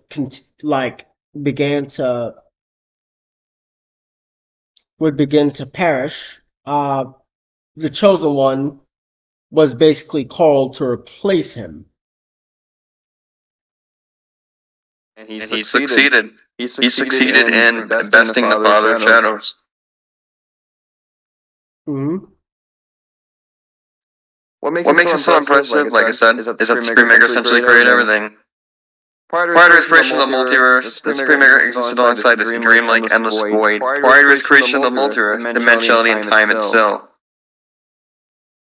In the dreamlike ethereal days, before the latter years came to be, and the ages of time and decay fell upon them, a great light moved in the phantasmal mists of the endless void, uttering a sound, a primordial song, eldritch and beautiful beyond all things, and never heard again. The Supreme Maker created the Force, an energy field that permeates through all living things. The Force itself began to build and shape all reality, filling this endless void. Wait, where did that even come from? This is also supernatural encounters. No, I mean, but is this Hold on. Yeah, this is legend. This is legend. No. I'm which scan are you referring to? You talking about the second scan or the first? Oh, it's the second scan. Shit. Okay. The circle of light had begun to fill with energy, spilling forth from the expected vastness, a power like none other to move and shape and grow. And from the source of light and life blossomed the Force, sown and harvested by the will of its Supreme Maker, who is its eternal Lord, and the one who uttered the sound and the Force permeated of all life and echoed back in time began its delusionary flow. You want to read this next one? I think I lost track, but we're at from the Force. Midichlorians are born.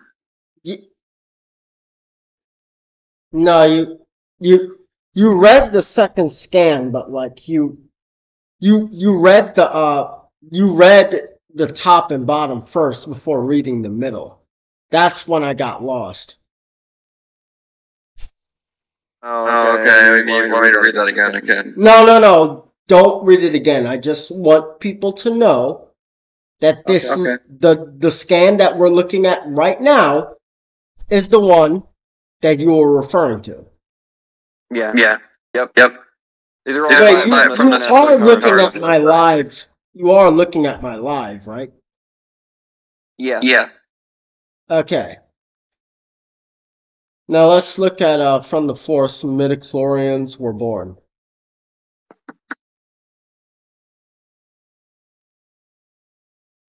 You want to read it, or you want me to? You should. Drinking some water.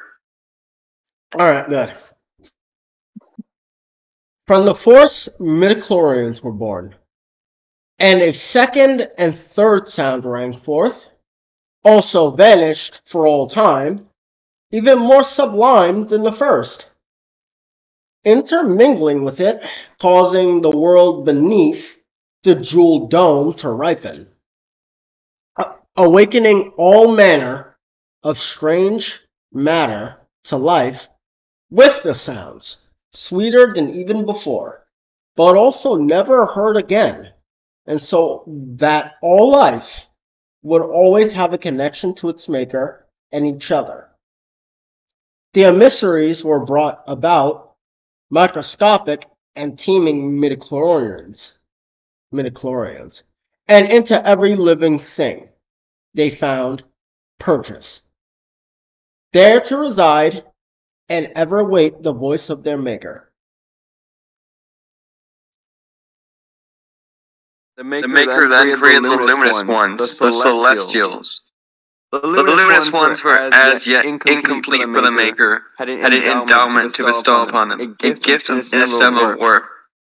So it came about that gathered there before the light of the eternal. The celestials were given the gift and came fully to comprehend love, justice, power, and wisdom. The superior origins of the four process and were tasked to learn of the universe. They were helped to germinate and configure. And in so doing, we're free to roam and frolic amongst the vast expanse. Many among the celestials. And let's read this. The celestials created universes of their own, each of them connecting to the primary universe. These collections of universes make up the Star Wars multiverse. Offspring of those dark powers, the Celestials spent long years shaping worlds of their own, making their period of fertile progeneration at last arrived and a new universe came into being. Each realm was connected to and derived from the primary universe. Though some were vast and quite different in form and function, these took the longest to fashion. There is much to discuss, but little time to tell it. This dimension and the galaxy you come from are but one of many secondary worlds, dimensions that, like branches, spring off of a single enormous tree, but only rarely meet. Time is not the same here as it is in the primary universe. The Celestials also create dimensions transcending space and time. Matters before it's too late explained. In secondary dimensions such as yours, things are more malleable and elastic, allowing things that would normally not be possible to come into being. Also, there are realms outside of time, worlds between worlds in which time as you know it does not flow. These places serve as observatories, windows into the past. From these time travel is possible for the Celestials, for is it they who conceived of such realms when they first fashioned them, but it is not something they do. The Maker instructed the Celestials to not interfere with the free will of any sapient race. It must only guide them. Of the Celestials, they had a fatal weakness. These Celestials were not masters of their offspring, but merely guides. If they are the principles they held aloft were rejected by any of their protected races, they would be forced to depart, for the Supreme Maker had long before issued a decree that they could not interfere with the free will of any sapient race. How odd! What good was it to be Supreme Maker? One did not command those one made. Tilton would prove. Okay, we're gonna need, you know, we're gonna need to, should we, What? should we use that scan where, the force transcends any concept you or I can name, or what? I mean, I don't think it's really necessary. We're mostly just doing a cosmology video. Yeah, but it's about the nature of the force, you know? We're mostly doing an inverse video. I mean, if it shows a scan of someone creating the forest, and then, that no one's really going to be above that, except the Father of Shadows. Hmm. The Father of Light transcends everything, except the true potential of the dark side, because he died to the Father of Shadows.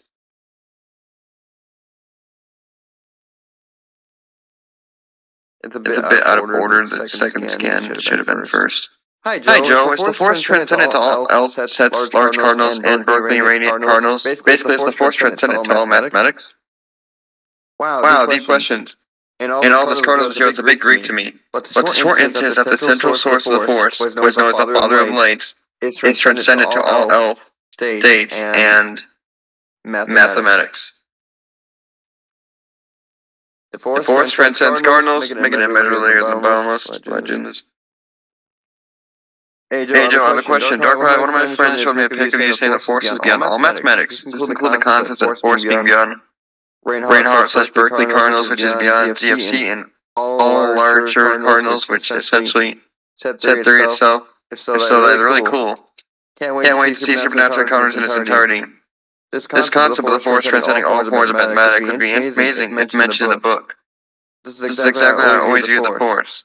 I'd like to thank you for being such an inspiration to keep looking at Star Wars Legends. You're awesome, man. Thanks so much. I have to be completely honest. When Darkrai first asked me those questions, I was a bit stumped as to what exactly Cardinals and Elf sets were.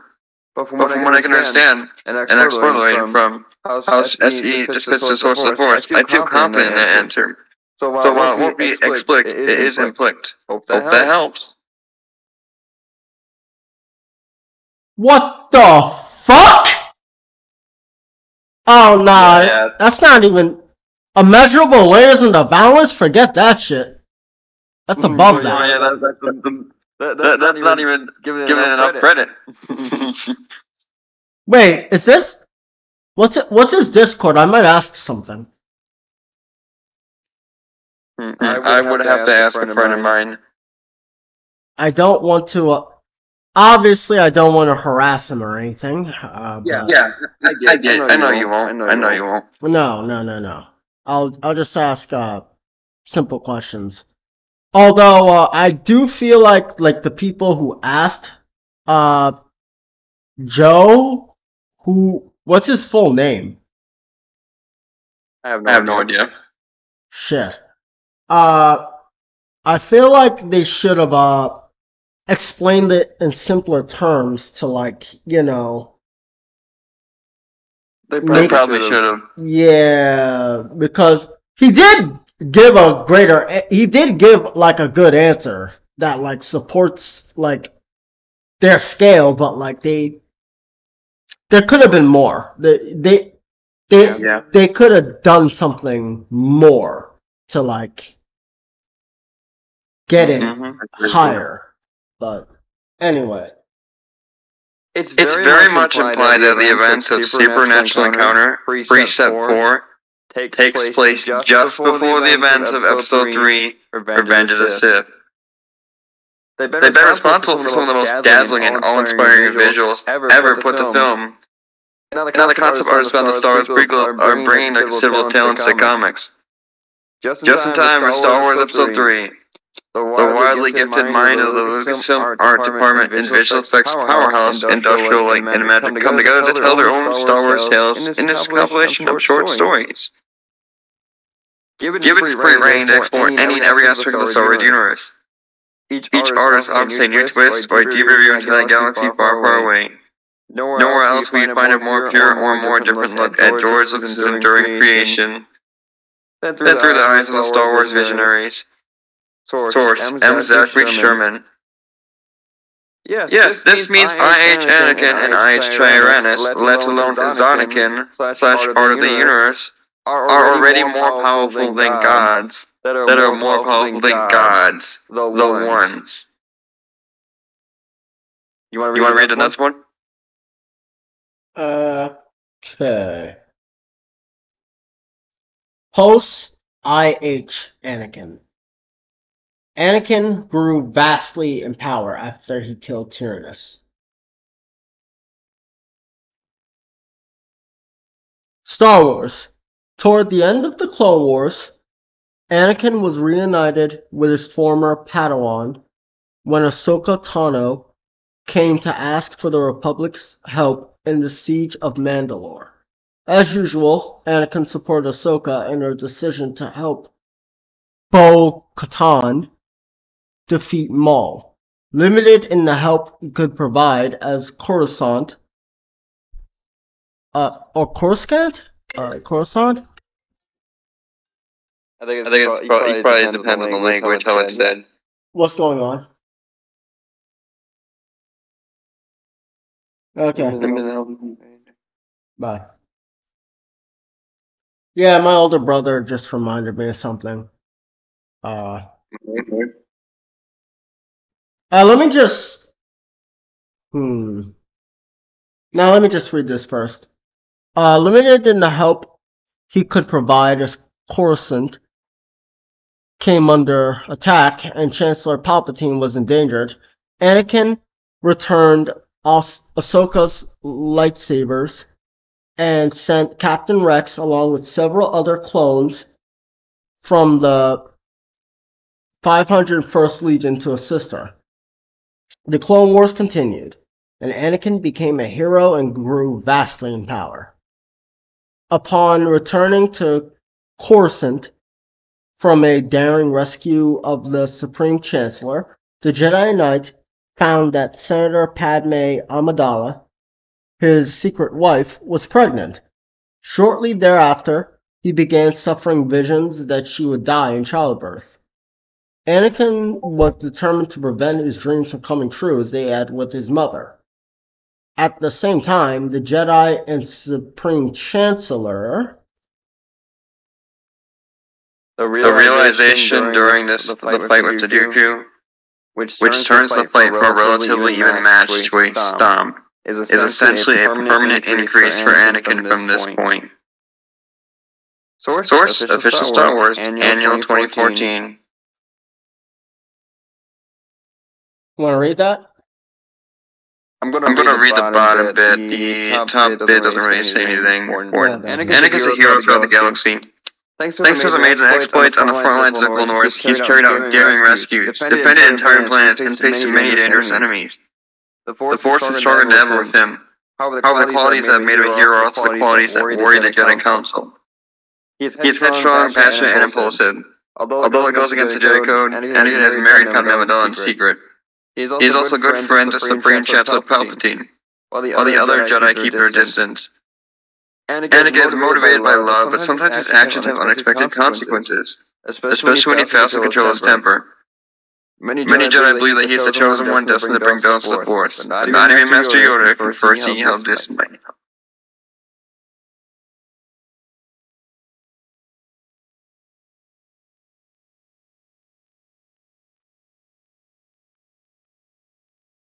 And just stood there without any nexus, amp, or anything. He feels more powerful than ever.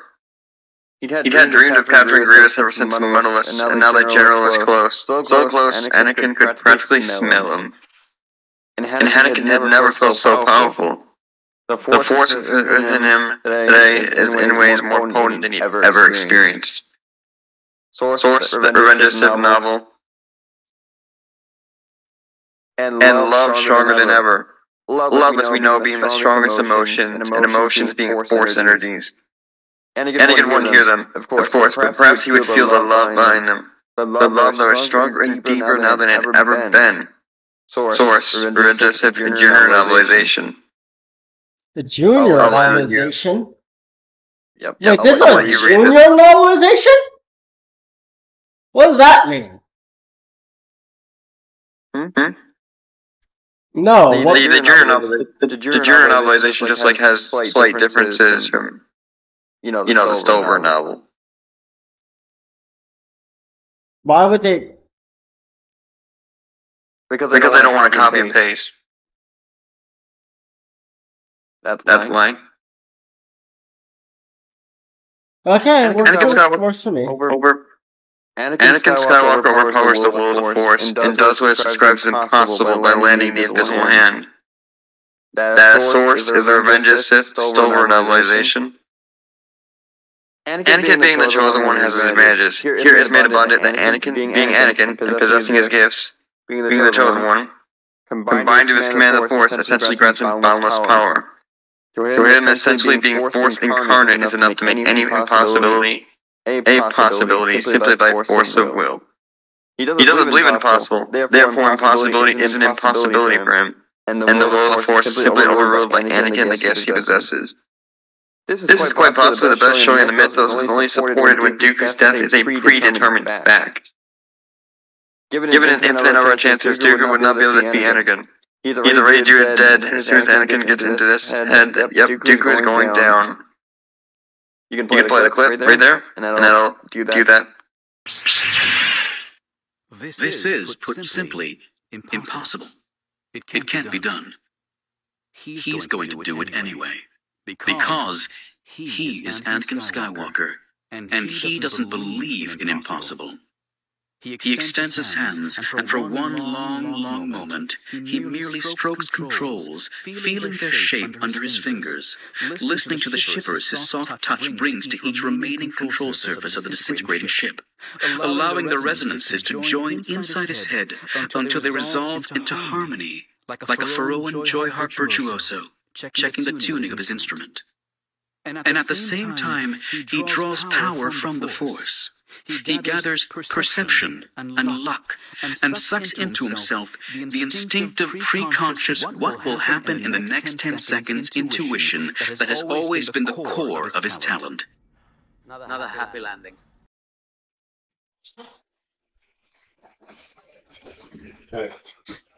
Hey, bro. How you doing? Still recording this video. It's okay. I'll definitely sign the one I'm supposed to at like 10:40. Okay, I'm good with that. I'm not rushing. Okay. Mace Windu, despite being a near equal with Yoda, concedes inferiority to Anakin and notes that he is still getting stronger. You can't tell him. I beg your pardon? Of the whole council, only Yoda and myself know how deep this actually goes. And now you. I have decided to share this with you, because you are in the best situation to watch Anakin. Watch him, nothing more. We don't keep secrets from each other. You must keep this one. Skywalker is arguably the most powerful Jedi alive, and he is still getting stronger. But he is not stable. You know it. We all do. It is why he cannot be given mastership. We must keep him off the council, despite his extraordinary gifts. And Jedi prophecy is not absolute. The less he has to do with Palpatine, the better. But surely... What can I tell him? Tell him nothing. I sense the dark side around him, around them both, as it is around us all. The dark side touches all of us, Master Windu, even you. I know that too well, Obi-Wan. It is possible that we may have to move against Palpatine. So, basically, Anakin is put over, which means, like, it's a term I use to mean that someone is superior to another, or, you know, the writers or something, like, wants to make it clear that, you know, someone is superior to another guy or girl or whatever have you. And two, yo, the Jedi Council's corrupt as fuck. Yeah. It was bad. Anakin's power grew along with mistrust of the Jedi Order. As the turmoil of the Clone Wars saw the Jedi drawn to ever more violence, Anakin grew increasingly conflicted. His power was growing daily, but with it he felt a distrust towards him growing for the Jedi Council. When he started seeing visions of his beloved Padme dying, his mind grew yet more confused.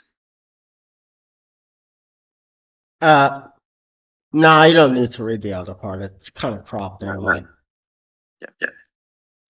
Anakin. We already read this earlier, but Anakin is greater than any Jedi ever. In fact, let me grab what the author said about that real quickly. About that statement. Alright.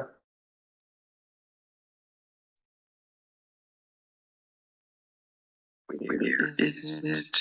Should be here somewhere.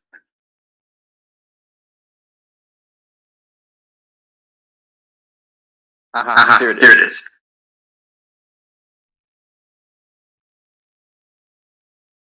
Well, you're gonna tag me to it, right? I'm gonna put it in Castle Grounds, so you can get to it easier. Alright.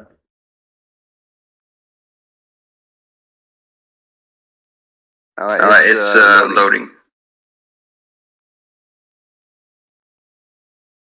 Thanks for responding. So my question is basically regarding this passage which comes on page 83 of the Journal of Horrendous. It reads, Anakin was strong before, stronger than any Jedi Yoda had known in all of his hundreds of years. I take it this meant that Anakin was more powerful than any Jedi, including Yoda himself. George Lucas has often said that Anakin was the most powerful, so I was curious what your pastor is saying. It's what I was implying, yes. George Lucas made up the whole Star Wars universe, so they could be sure Anakin was strongest. Yoda had only been around for about 900 years.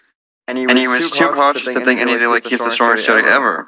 Because he didn't actually know how strong various Jedi heroes from 4,000 years ago really were. But he was quite sure that Anakin was the strongest one he had ever seen. And the bottom bar is just his name. Oh, okay. That's it? Yep, that's it for that part. Let's scroll back over to the Chancellor's office.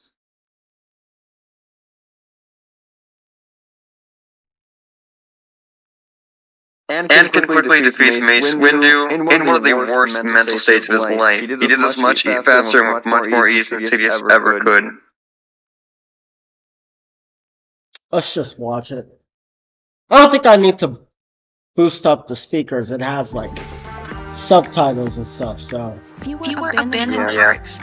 When you offer more ways to pay. See how PayPal can help you grow.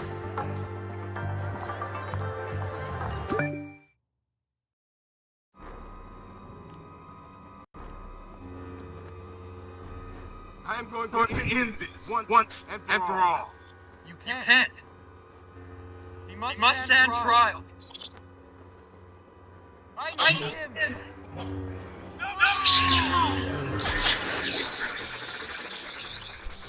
What are you doing? He's a traitor to the Republic. Letting him live is too dangerous. Letting you kill him is against our Jedi beliefs. I won't allow it. Anakin, come to your senses. He just brought him around. Like it was an oven.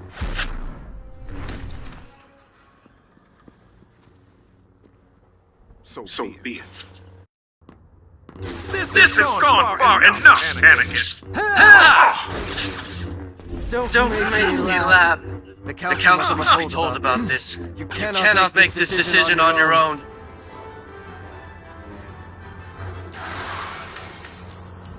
He's manipulating you, making you betray the Jedi Order. Can't you see that? The only thing I see is a Jedi trying to assassinate a politician. You're the one who's betraying the Republic.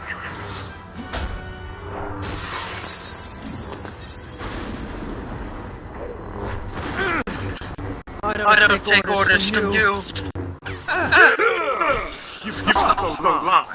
Come here. There's something I want to show you. You're slowing down. Getting old. It's over.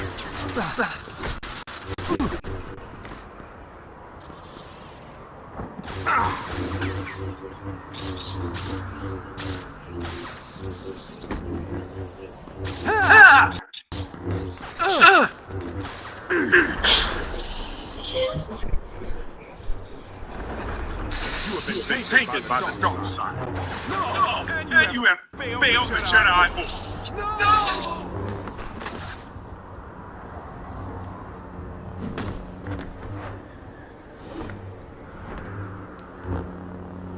You talk too much. You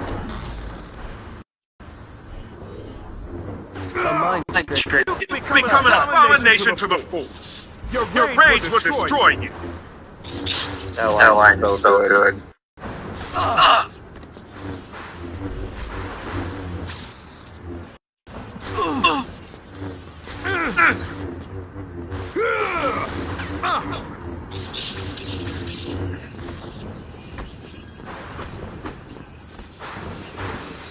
Don't force me to kill you.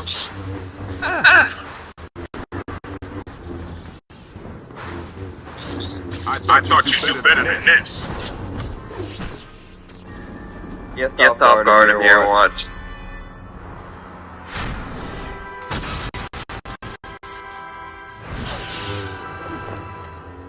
Your reign of evil ends now.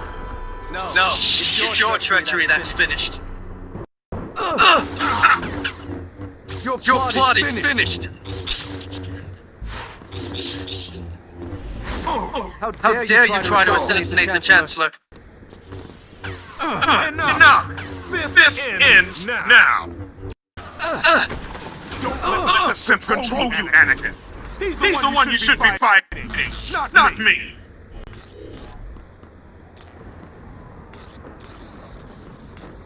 That only works on the weak-minded. You think you have a chance?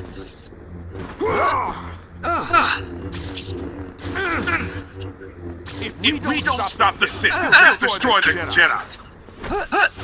When you're really ready to fight, let me.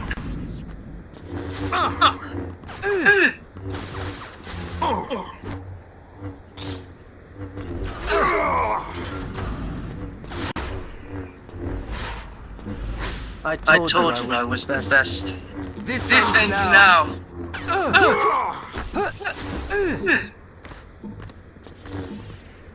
This has gone far enough, Anakin.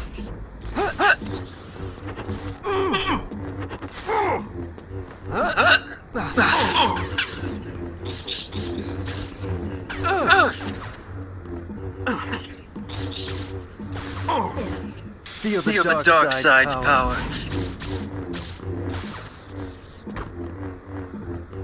Murder is not the Jedi way. Why do you seek to betray the Republic?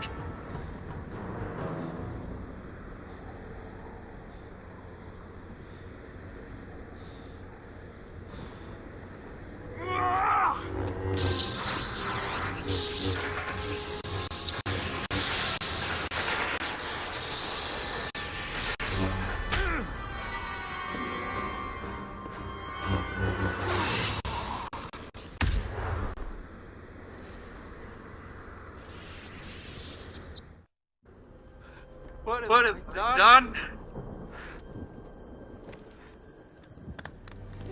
There's actually a little how convenient how, like, you know, the scenes of the movie actually works with the gameplay of the game. It was like it was natural. Yep. Like, it didn't seem out of place. This was actually like in the beta stages of the script, if you'd say. Oh, okay. That makes sense. That's why it works so well. Mm-hmm.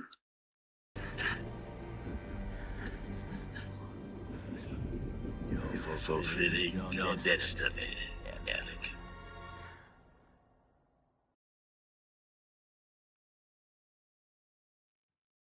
Right.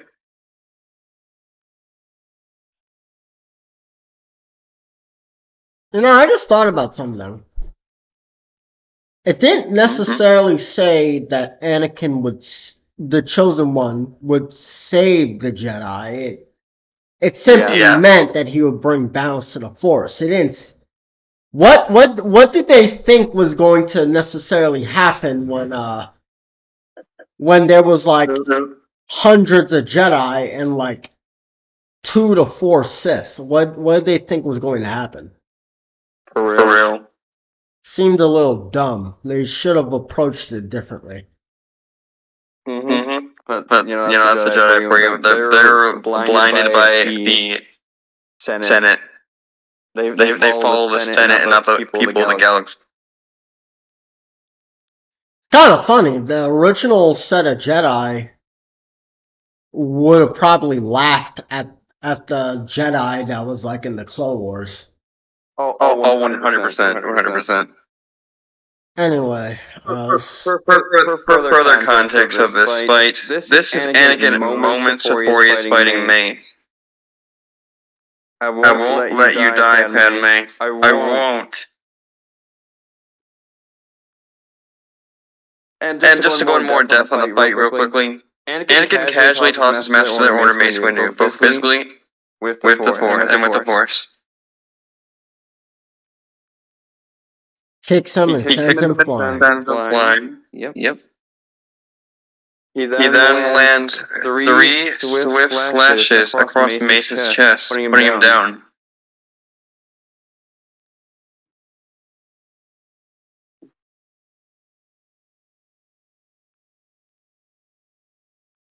Once again kicking Windu down and only getting kicked back when distracted.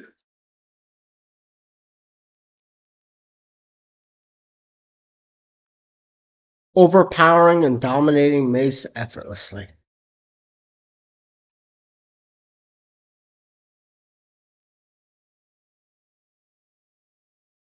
This video game and its alternate realities are accurate to what would have happened and approved at the highest level from George Lucas himself.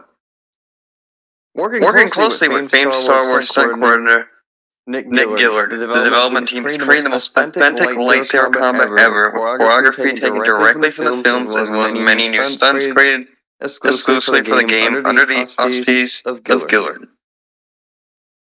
Expanding on the upcoming movie, the game will take place in never-before-seen locations that'll give fans a sneak peek into the highly anticipated Star Wars Revenge of the Sith film, releasing worldwide on May 19th, 2005. Wait a second, this game... No. LucasArts Star Wars Episode 3 video game. Sorry for interrupting you. LucasArts press release. LucasArts focuses the Force on upcoming Star Wars Episode 3 video game. This movie, it came out like about 3 years after I was born, or was it?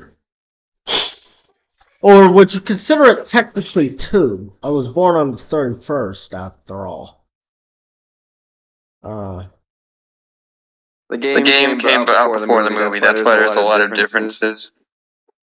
No. I'm not saying that. I'm just saying that's a little bit. That was nice. The best media actually came out while I was growing up. Oh, definitely. Revenge of the Sith is probably my favorite movie of all time. I don't care if some people shit on it. Yeah, that's true. The Episode 3 video game will be available on the Star Wars Trilogy DVD, slated for release September 21st, 2004. This special feature reveals what makes the game the truest and most cinematic Jedi fantasy fulfillment ever produced in a Star Wars video game. Follow the game developers as they visit the movie set in Australia and work with George Lucas, Hayden Christensen, and stunt coordinator Nick Gillard capture every nuance of the Jedi ways. Source: a special advance behind-the-scenes preview of the Star Wars. Then we got a scan right here. You want to read that, or is that like a bit too tedious? I mean, I can read it. All right. LucasArts focuses the Force on upcoming Star Wars Episode 3 video game. Wait, let me check something actually. Okay, yeah, I'll make sure. Okay, yeah. 3 video game. Marin, Cody, Cole, July 2004. Following the recent Lucasfilm LCD announcement of the Star Wars Episode 3 Revenge of Sith motion picture, LucasArts revealed today that it will release the Star Wars Episode 3 video game on May 5th, 2005, 2 weeks before the opening of the film. Currently under development, the third-person action/adventure game will deliver the ultimate Jedi action experience as Anakin Skywalker and Obi-Wan Kenobi join forces in fierce battles and heroic lightsaber duels, until one's lust for power and the other's devotion to duty leads to a final confrontation between good and evil. In the Star Wars Episode 3 video game, players will control all the Jedi abilities of Anakin Skywalker and Obi-Wan Kenobi, including devastating force pushes and advanced lightsaber techniques involving robust combo attacks and defensive maneuvers. As Anakin, players will unleash the power of the dark side in ruthless lightsaber and force attacks. As Obi-Wan, players will struggle to save the galaxy from darkness by focusing the power of the light side into swift and precise lightsaber attacks and using the force to control enemy actions. Working closely with famed Star Wars creator Nick Gillard, the development team is creating the most empathetic lightsaber combat ever, with choreography taken directly from the films, as well as many new stunts created exclusively for the game under the auspices of Gillard. Expanding on the upcoming movie, the game will take place in never-before-seen locations that will give fans a sneak peek into the highly anticipated Star Wars of the Sith film, releasing worldwide on May 19, 2005. A special advanced behind-the-scenes preview of the Star Wars video game will be available on the Star Wars Trilogy DVD, slated for release September 21st, 2004. This special feature reveals what makes the game the truest and most cinematic Jedi fantasy fulfillment ever produced in a Star Wars video game. Follow the game developers as he visits the movie set in Australia and work with George Lucas, Hayden Christian, and stunt coordinator Gillard to capture every nuance of the Jedi ways. I'll leave that one for you.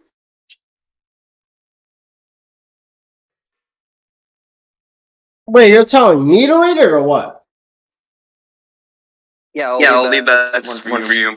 Oh, okay. LucasArts and George Lucas wanted to make sure the Episode 3 game experience was just as complete and as authentic as it possibly could be.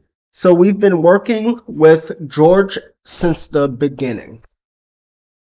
We would join George at the art department at Skywalker Ranch to view the latest concepts to see how his vision for the film was progressing or evolving, just to make sure that everything we did was in step with everything that was going on with Episode 3. We walked Nick Gillard through our team area. We walked him through the game, each sequence, so he would understand what we're focusing on and what the main objectives of our game was, and he was able to comment and to praise us on what we were doing right and correct us when we were going astray. Source: Making of Revenge of the Sith video game. For those of you who may not understand what this means, essentially everything is approved at the highest levels and is as close to Lucas's vision as possible, having literally been worked on step by step by the respective teams in unison. Everything from Anakin one-shotting Sidious to Anakin's massive superiority to Yoda is approved and affirmed at the highest level, and should easily be enough to free any characters from any C-canon binds or provide clarity to any G-canon ambiguous binds or implications. Yo, imagine hyping. Yo, it's actually kind of funny because I think there was like some material for Revenge of the Sith or something where Sidious was implied to have surpassed Plagueis and stuff, and that's actually really easy. I mean, like, he should be above him even as early as the Phantom Menace, funny enough. But Sidious killed him in his sleep, though! Yeah, and they ignore after he does that, he gets a boost in power. Yeah. And from there, he only grows even more. It's just basic scaling. Mm-hmm. Canon Hierarchy. G-Canon. The six Star Wars movies. Anything George is majorly involved or says. T-Canon. The Clone Wars related material. C-Canon. Novelizations, one that are, have approved by Lucas and whatnot, at least. Comics. Video game. Although the video games are, well, at least not the most recent ones. The RTS video game is G-Canon. Things like that. It's basically synonymous, but like the other ones are, not really there. Okay. And refer to it as the books that the Lucas licensing editors consider an authentic part of the official Star Wars history. Our goal is to present a continuous and unified history of the Star Wars galaxy. Insofar as that history does not conflict with the undermining the meaning of Mr. Lucas's range of films and screenplays. Things that Lucas licensing does not consider official parts of the continuous Star Wars history through an Infinity's logo or contain the Star Wars tales. Everything else is considered canon. What if people decide to accept the definition is up to them. Sue Rustoni, editor at Lucas Licensing, Star Wars Gamer Magazine, issue 66, July 2001. But I don't view your material as canon. So it's subjective and it doesn't matter. Therefore, Anakin isn't the highest, and a random post 66 Padawan is above him. Get good, nigga. Within the expanded universe, power scaling follows a precise hierarchy. G-Canon, T-Canon, C-Canon, and S-Canon, with G-Canon being able to write any sort of canon below it. This is backed up by Holocron Cuban Lunchi, saying that the EU bends to Lucas's vision, meaning that if George states something, the EU would have to follow it. Absolutely. It's the same continuity. George's, who wasn't beholden to anything we did in the EU, regardless if he marked off a checkbox okaying it to use in the EU or not. If there was a contradiction, it was the EU that would have to benefit George's current vision. I'll let you read this next one. Okay. Even Matthew Stover, is it pronounced Stover? I feel like I'm getting it wrong for some reason. Yeah, it's over. Okay. Author of the Revenge of the Sith novelization, muses that Anakin is tremendously more powerful than Mace Windu. I'm not sure if I would give Anakin an edge over Mace, but I think it'd be a very even fight. Different styles. Also, Anakin's force powers are operating on a higher level. Mace's is more precise, but Anakin's is just tremendously more powerful. Source Matthew Stover, Source Insiders number 71. Hayden Christian backs a more powerful, more troubled Anakin in Episode 3. To answer a camera test on the set of a rebuilt Padme's apartment on Stage 1 at Fox Studios. Australia. Now, how impressive is this Windu? Well, office Windu supremacy. In this thread, I will explain why Windu was amped when he defeated Sidious. Note before the thread. I definitely don't believe Sidious faked his TP or anything like that. Windu won the duel fair and square. However, I will explain how he did win. Yo, bro, me and you were literally like explaining what. I think it was like a year ago, I think. Yeah, it was definitely a year ago, at least. But me and you were talking about how Mace Windu beat Sidious fair and square. Every single source, every single material. They literally say that Mace Windu ultimately defeated Sidious. Mm-hmm. And this is going to go in more depth than that. First of all, let's remember how the fight started and how it comes to a 1-on-1 duel with Windu. Mace gathered his elite team and goes to arrest Palpatine. Even Kenobi considers his team as an elite one. Now Obi-Wan did face him. Palpatine faced Mace, Egg, and Stacey 4, the greatest swordsman our order has ever produced, by himself. Even both of us together wouldn't have a chance. True, Yoda said, but both of us apart, any chance we might create Civil Wars to prevent this if not. Wait a I'll second. let you read this next part. Wait a second. That would imply that Obi-Wan could potentially beat them. Wait, he could beat anyone that isn't Windu, yeah. Easily. Yeah, that's what I'm saying. That's what I'm getting at. Okay, I'll read the next one. Before the fight, somehow, Fisto doesn't believe they can do it. Fisto wants Yoda or even Kenobi in this fight. If Windu was far better than Kenobi, or even as strong as Yoda, then why does Kit Fisto say that? Why doesn't he believe Windu can match with Sidious in combat like Yoda could? I'd feel better. Ah, shit. Come on. I'd feel better if Yoda were here. This master was a nautiloid. Tall and broad-shouldered. His glabrous scalp tentacles restrained by loops of embossed leather, or even Kenobi. On Cestus, Obi-Wan and Yoda is pinned down on Kashyyyk, and Kenobi is out of contact on Utapau. Utapau? Utapau, yeah. Utapau, yeah. That's how it's pronounced. Utapauya? But where's the A? Utapau. It's silent. Okay. The Dark Lord has revealed himself, and we dare not hesitate. Think not of if, Master Fisto. This duty has fallen to us. We will suffice. This master wasn't Iktochi? Yeah, I think that's right. Iktochi, shorter and slimmer than the first. Two long horns curved downward from his forehead to below his chin. One had been amputated after being shattered in back a few months before. Bacta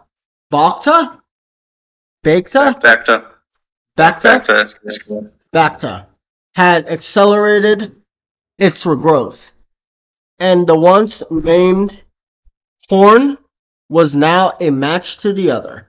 We will suffice, he repeated. We will have to. Revenge of the Sith. Windu compares his own lightsaber skills to Obi-Wan. Now, before we start, there are multiple sources that state that it's Sidious that is greater than Yoda, and Windu isn't better than Yoda. In fact, these sources states that Windu is only second to Yoda. So it says that Yoda is greater than Windu as a result. Nick Gillard. We didn't see Mace fighting yet, but we know that he is second only to Yoda. Source, Star Wars Episode 2 Action Featurette. He seems to be second most powerful Jedi on that council, next to Yoda. Source, Insider number 55. Let's see how many sources states that Sidious is greater than Yoda, shall we? Number 1, Count Dooku.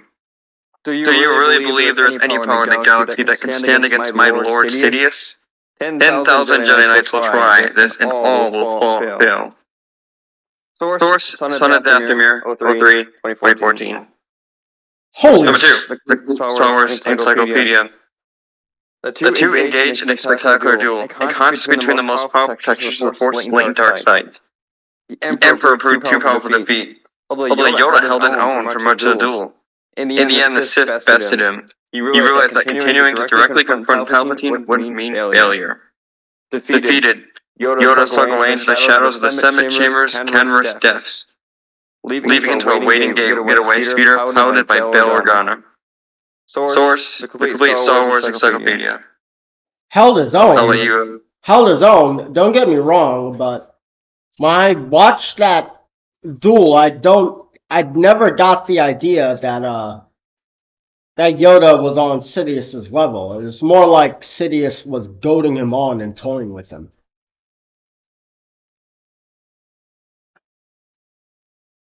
Revengeance of novelization. Supreme Master of the Jedi Order. The fiercest, most implacable, most devastating, powerful light darkness ever known. Just didn't have it. He'd never had it. He had lost before he started. He had lost before he was born. The Sith had changed. The Sith had grown, had adapted, had invested 8,000 years intensive study into every aspect of not only the Force, but Jedi lore itself. In preparation for exactly this day, the Sith had remade themselves. They'd become new. Well, the Jedi had spent that same millennium training to refight the last war. The new Sith could not be destroyed with a lightsaber. They could not be burned away by any torch of the Force. The brighter his light, the darker their shadow. How could one win a war against the dark when war itself had become a dark sword weapon? He knew at that instant that this insight held the hope of the galaxy. But if he fell here, that hope would die with him. Yoda thought, the problem this is. Source, original Sith novel. We should also keep in mind that this debunks the narrative that people have been making on YouTube that ancient Sith get over. For real. That's like, bro, Stupendous Wave is like, the Jedi of old were more powerful than the Jedi during the Clone Wars. And I'm like, I'm dead. I'm like, no, there's no way you actually think that. That's just blatantly false. Number 4, StarWars.com. Yoda's eventually outmatched by Sidious. Beaten, Yoda retreats into a maid's tunnel and is rescued by Bail Organa. The crestfallen Jedi Master realizes the Sith have won, and he must now go into exile. It's good he did. It's actually good he did, because if he didn't, then Luke might have actually joined Vader and Sidious. Mm-hmm. Anyway, Yoda is eventually outmatched by Sidious. Source, StarWars.com. So if Sidious is greater than Yoda and Yoda is greater than Windu, then how did Windu beat Sidious? The answer is very simple. Windu was an ant. The evidence is that Dooku's former statement about Sidious also applies to Windu. And there are even more to that. Windu defeats Jedi Master Proset Dibs, but with difficulty. Actually, this is a good dueling feat. Windu defeats Proset with moderate effort. Then may the Force be with us. We are brothers, Master Dibs, cut from the same cloth, chosen to walk down the same path. You would throw all of that away? However, Proset manages to hold his own, and he even claims that Windu knows nothing of the Force. War for the sake of peace? Were I only to be so gullible, Master Windu. It is the option that is laid out before us. We did not want this, but if I must pick up a weapon to protect, why know to be right, then so be it. We do not train with lightsabers for them to simply adorn our waists. Such is the will of the Force. You know nothing of the Force. The duel continues. With truth, lies. The Jedi Order exists to keep that resultant malevolence away from the people, to protect them. Peace above all else. That is the axiom, always. There are no gray areas. We cannot afford them. That is where men set their own terms. And that is where true wickedness festers. He said this, but he's one of the main guys that, put Anakin down for very arbitrary reasons. Yeah. Like I said, the Jedi feared him. They're like scared shitless of his power. Anyway, Windu wins in the end. Source: Star Wars, Jedi of the Republic, Mace Windu, 2017. However, this duel shows that Windu isn't actually on the same level of Sidious. People like Sidious would instantly stop someone like Process Divs. If you're wondering if Process is actually on the same level of Jedi Council members like Eve Puff, Eddie Gala, Stacey Tan or not, he really isn't. Because later Process Divs joins the Inquisitors and he takes the name of 10th Brother. By the usual rankings, it's the Grand Inquisitor and the other Inquisitors, so we can't really say that Process was more powerful than someone like the Grand Inquisitor. Later. Oh, go ahead. No, if you don't mind, then you can go ahead. Alright, later 10th Brother got killed by his own clone troopers and former Jedi Farender mind tricked the clones by giving them the order to execute Order 66. Source: Star Wars, Darth Vader, Dark Lord of the Sith, 017, 2017. Master Bar. Or Bear? How do you pronounce it? I don't know. We don't really need to read this anyways. We just need to see what happens in the comic. Yeah, you guys want to, read this yourself, just pause the video and, yeah. In the end, Process Divs wasn't really more powerful than the other Inquisitors. We know Force users like Vader or Maul was able to fight and defeat two Inquisitors at the same time, let alone Sidious. Number 2. Windu fails to protect his friends, Kit, Stacey Egan, from Sidious, who was killing all of them one by one. Master Windu, I take it General Grievous has been destroyed. I must say, yes, expected. In the name of the Galactic Senate of the Republic. What's going on? I don't know why he's doing that. I don't get it. It's the Wi-Fi is. I guess we can just describe. what they were gonna see anyways. It's not a big deal. Basically, all Palpatine does is he does a Force scream which like stuns a Jedi. And even after they're unstunned, the Jedi were killed, and Windu is still not able to save any of them, even Kit Fisto. Oh, now it does it? Oh, there you go. See? Even Kit Fisto, who was the last, was unable to be saved. You know what? Fuck this. Fuck this. We get the point. Continue on.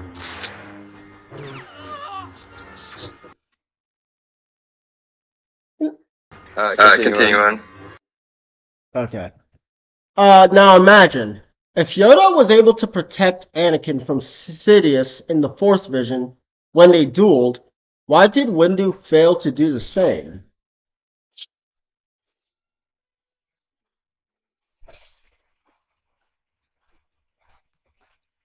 Wait, when did this happen? It was around season 5 of the Clone Wars, I believe it was. Was this before or after the father shit? After the more start of season 3. Wait, Sidious grew that much more powerful? Yeah, Sidious is a fucking monster, man. Oh, damn. Okay. Maul was able to protect Savage Opress, but Kenobi fails to protect Adi Gallia. And then Kenobi retreats and admits his defeat. Maul moves faster than post Attack of the Clones Kenobi. Stops his blade in time.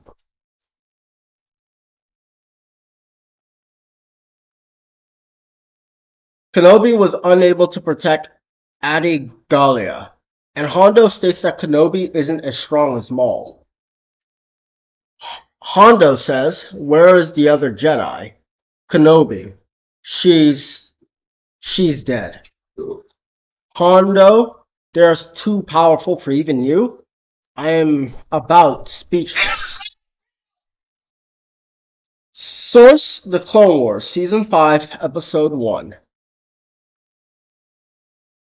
Windu simply fails to save his friends, not even Kit Fisto. And if you believe Windu was Sidious's equal at the beginning of the fight, how did this happen? The answer is clear. Windu got stronger during the fight after his friends died, similar to Kenobi's amp after losing Adi Gallia. And before that, Windu wasn't Sidious's equal in power. Number three. Sidious overpowers Windu by using the Force. This actually happened in the official RTS movie script and the comic book. Palpatine. It's treason then. A close shot of Palpatine as the fight begins. Close shots of 3 Jedi getting cut down by Palpatine. Palpatine and Mace continue the fight. Jedi Master Mace Windu and the Sith Lord fight their way down the hallway and into the main office area. Palpatine is able to use the Force to slam Mace against the wall, but he recovers before the Chancellor can cut him down. Anakin lands his speeder, jumps out, and runs down a long corridor towards the Chancellor's office. Source: Revenge of the Sith script. This deadass was all going down while Anakin was trying to get there. Holy shit. Mm-hmm. And as mentioned earlier, Windu fails to protect his friends. Not even Kit Fisto, who managed to survive longer than Aegon Collar and Stacey Tin. We see the scan right here. Mm-hmm. I'll let you read this next bit. While Sidious murders even Kit Fisto, Windu was helpless about it. And then Sidious slams Windu through the wall by using the Force. 4. Sidious is powerful enough to cloud the vision of both Yoda and Windu. Wait. I know. But I think this is also mentioned in one of the Star Wars books. That Sidious and the Sith were becoming so powerful they were able to cloud the Force and prevent others from seeing certain things. Mm-hmm. That's why people who could normally see the future and different events of time and space didn't know what they were doing. It's mentioned in one of the books. I think I know a website on I think I know a book on archive.org. I just have to look for it again.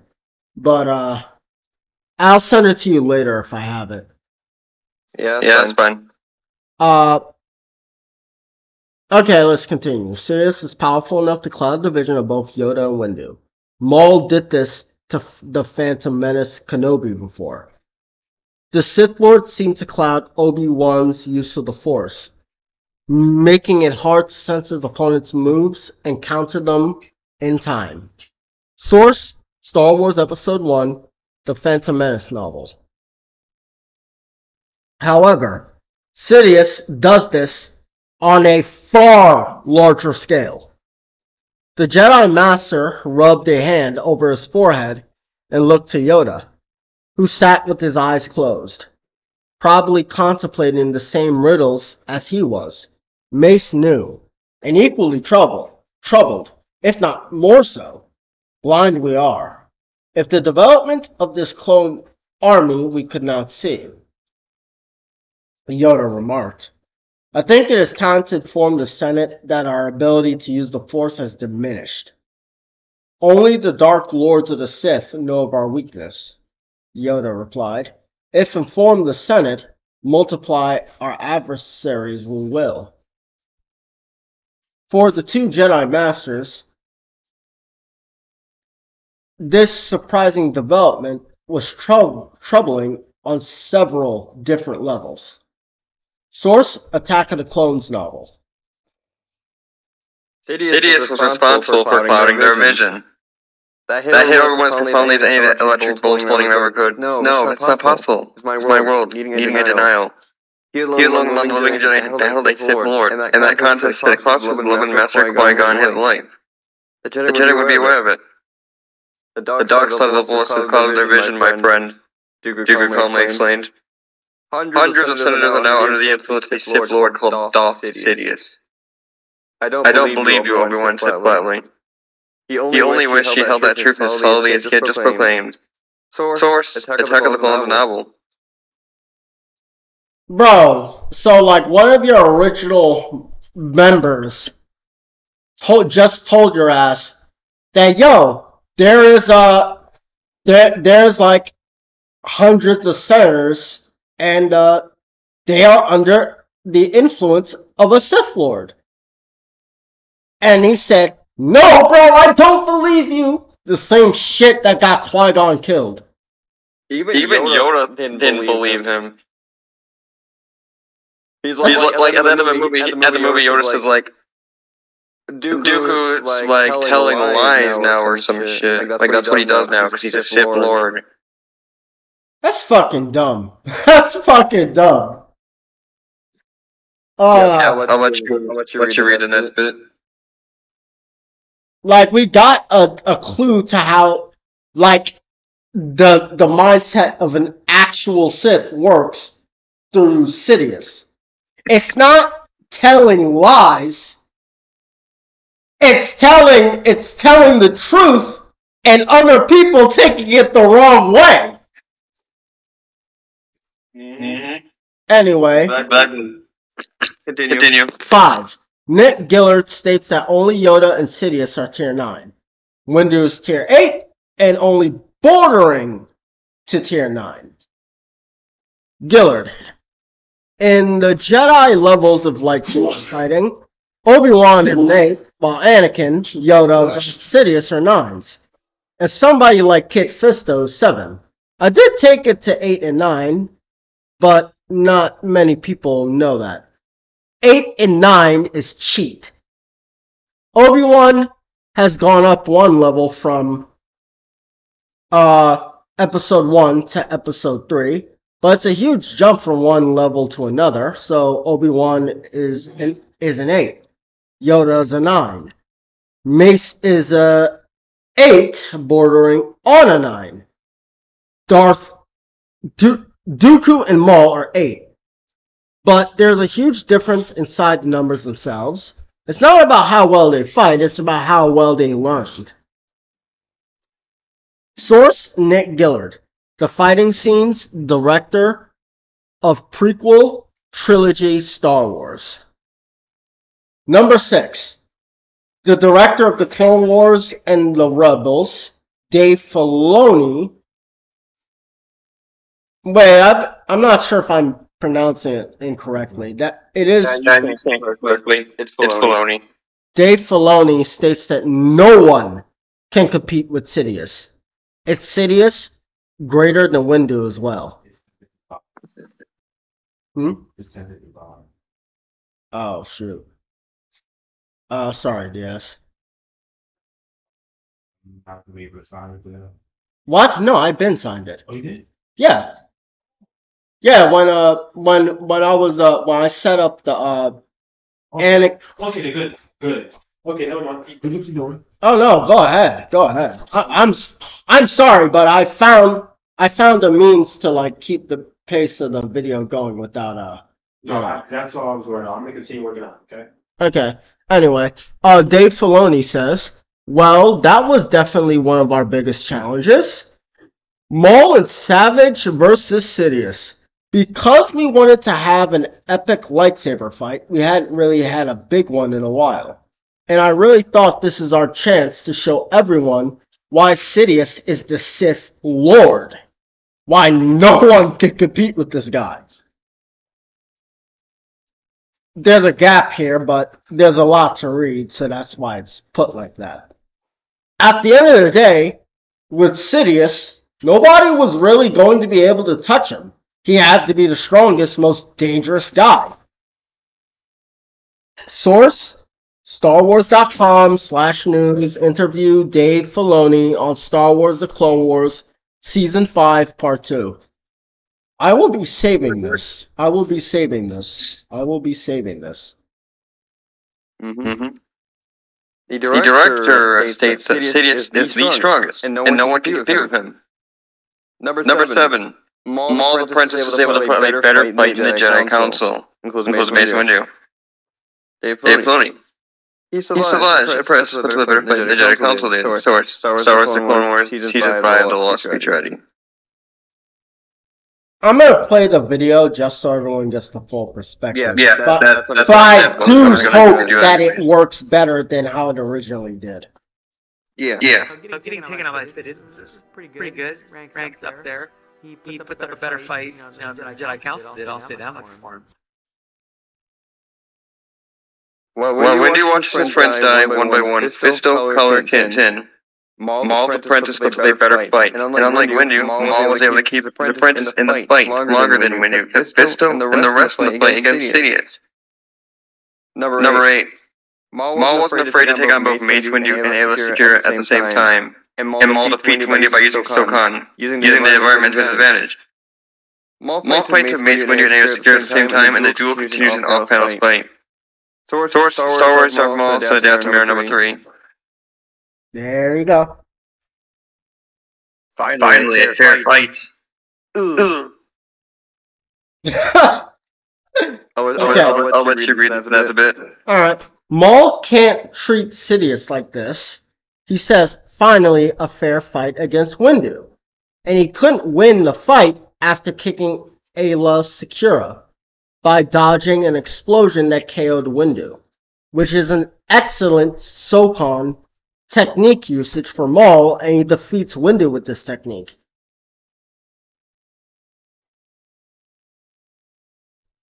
Lord Maul! Newcomer!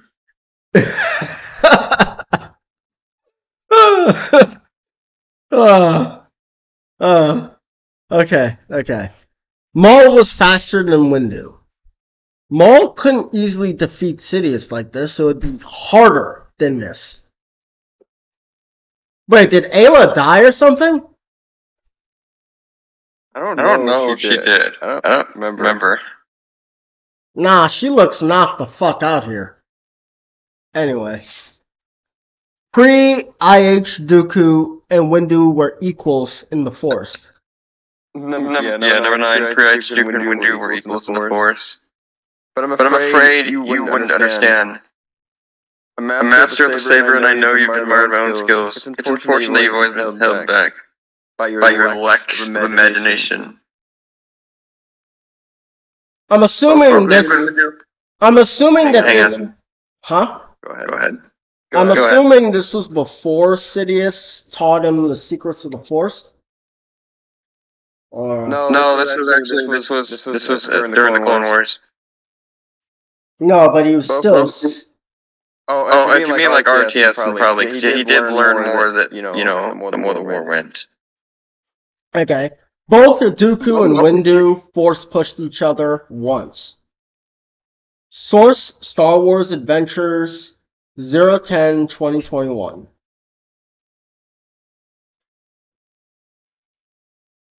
And impressionable minds just need a little push. So that's it. And then just force pushes them. In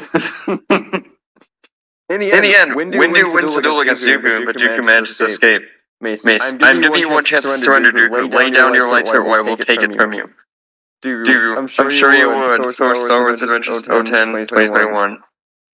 However, if Dooku fights against Pre-66 Sidious, the fight shouldn't have been that close. Sidious force choked Dooku from another planet. Source: The Clone Wars Season 6, Episode 10, 2014. I kind of felt like you should have linked the actual video, but meh. I did give the episode, so I think it's good enough, honestly. Yeah, I get it. Okay, let's continue.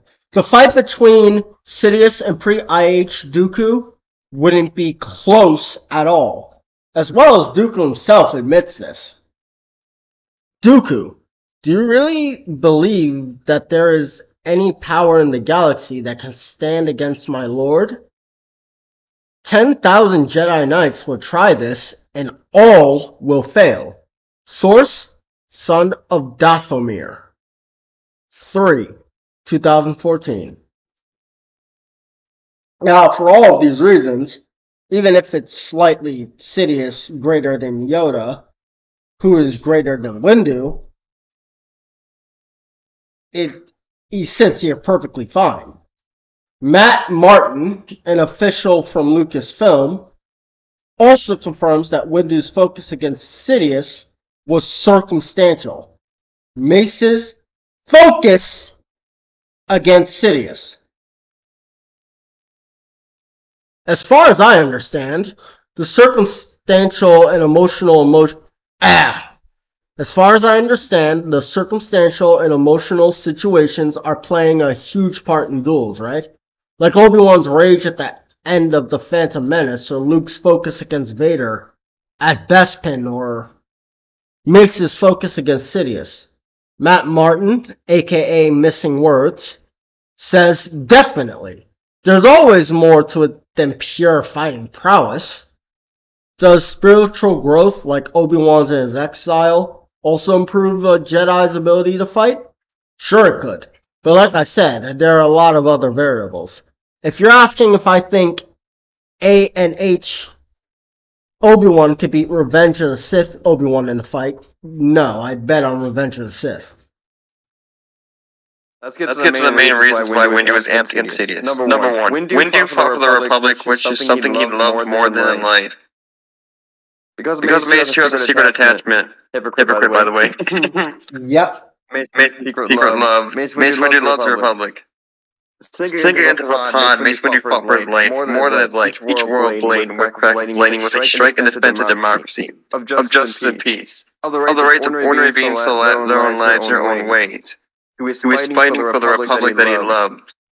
Source? Revenge of Sith novel. But when Anakin wanted to protect someone he loved, not even just that. Windu's allowed to love the Republic in this way, but Anakin isn't allowed to love Padme. That's what I'm saying. What? This is very similar to Ben Kenobi's application against Maul, when Maul finds out about Luke Skywalker's existence. Kenobi had to protect the person who he believed was the chosen one. Dave Filoni. When pressed because Obi-Wan is protecting someone else in the end, he does fight, because he's so true and knows who he is in that moment. You can't defeat that. Source, IO9, Digiz, Moto.com. 2. Windu's Vapod. Juyo? How do I pronounce that? Vapod/Juyo, yep, Juyo is correct. Okay. Has become more powerful due to Anakin's fears. Let's remember the fact that Maul was able to feed from anger and rage. This is also similar. Now, keep in mind that Vapod, Windu does use like the principles of the dark side with Vapod. It's actually kind of funny if Windu taught Anakin how to use that. He would be a real monster. He would have definitely been a real monster. But anyway, Obi-Wan says he used my anger against me, actually fed off my fury, gaining strength as I exhausted my own. I lost my lightsaber, and he had me. Source: Jedi vs. Sith, the essential guide to the Force. Sith, the essential guide to the Force. You want to read the next one, or should I read it? Sure, I got you. Mace Windu becomes even more powerful when Anakin arrives, and only then Windu defeats Sidious by using fear. He could feel the end of his battle approaching, and so could the blur of Sith he faced. In the Force, the shadow became a pulsar of fear, easily, almost effortlessly. He turned the shadow's fear into a weapon. He angled the battle that bridged them both out to the window ledge. For all your power, you are no Jedi, all you are, my lord. Mace said evenly, staring past his blade. Is under arrest. Do you see Anakin? Do you have his voice once again? Had the broken cadence of the final demands. Didn't I warn you of the Jedi and their treason? Save your twisted words, my lord. There are no politicians here. The Sith will never regain control of the Republic. It's over. You've lost. Mace lowered his blade. You lost for the same reason the Sith always lose. Defeated by your own fear. Palpatine lifts his head. His eyes smoked with hate. Fool, he said. He lifted his arms. His robes of office spreading wide into rapid wings. His hands hooking into talons. Fool, his voice was a shout of thunder. Do you think the fear you feel is mine? Source, Revenge of the Sith novel. You want to read this next bit? Oh, I would. I love me some Sidious. It was not Sidious's fear, however. It was, in fact, Anakin's fear. Listen to me.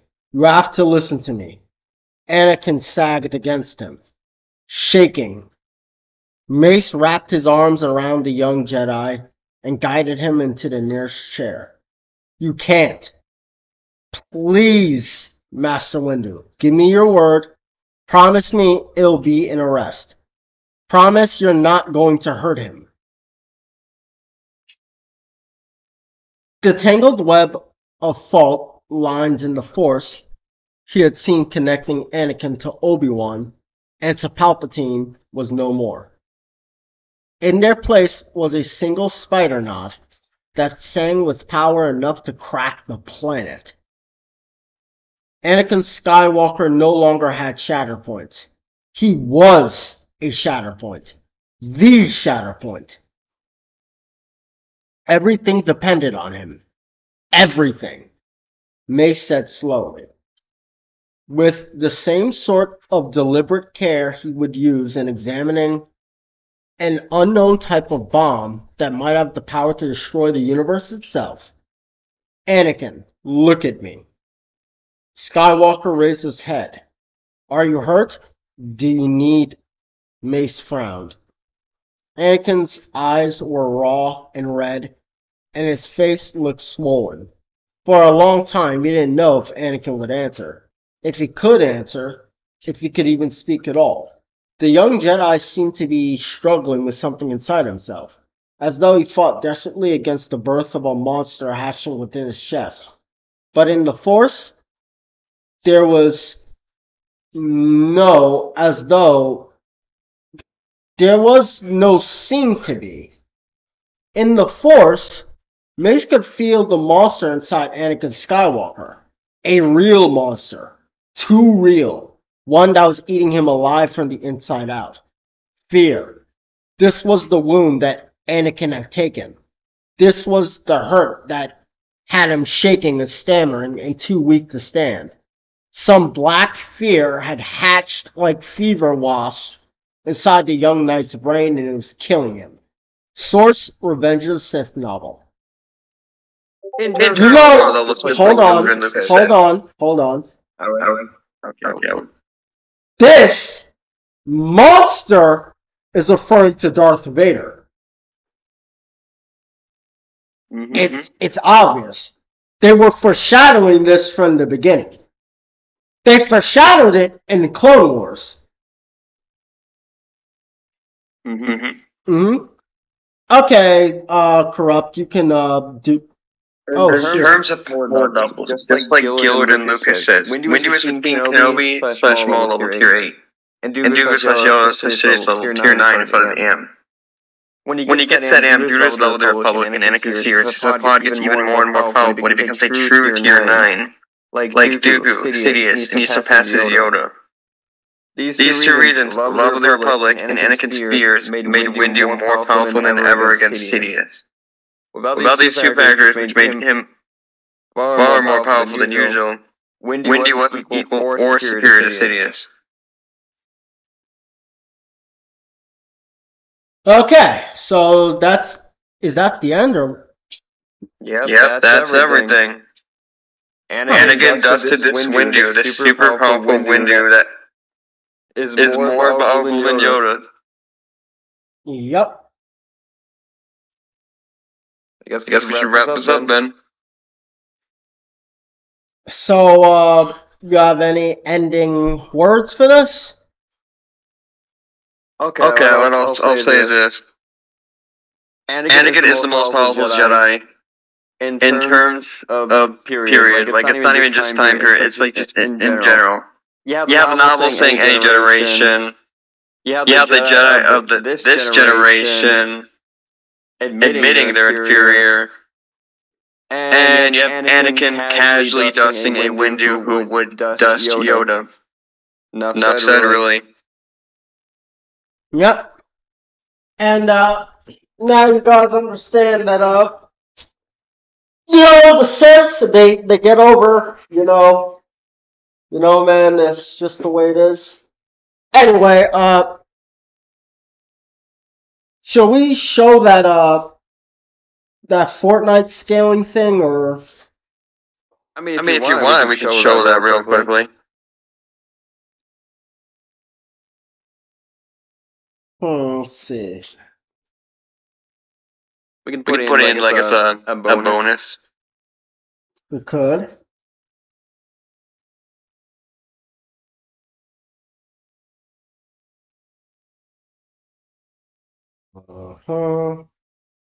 I'm posting it right now. Chancellor's office, or? Yeah, that's fine. I'll let you do the explaining of this.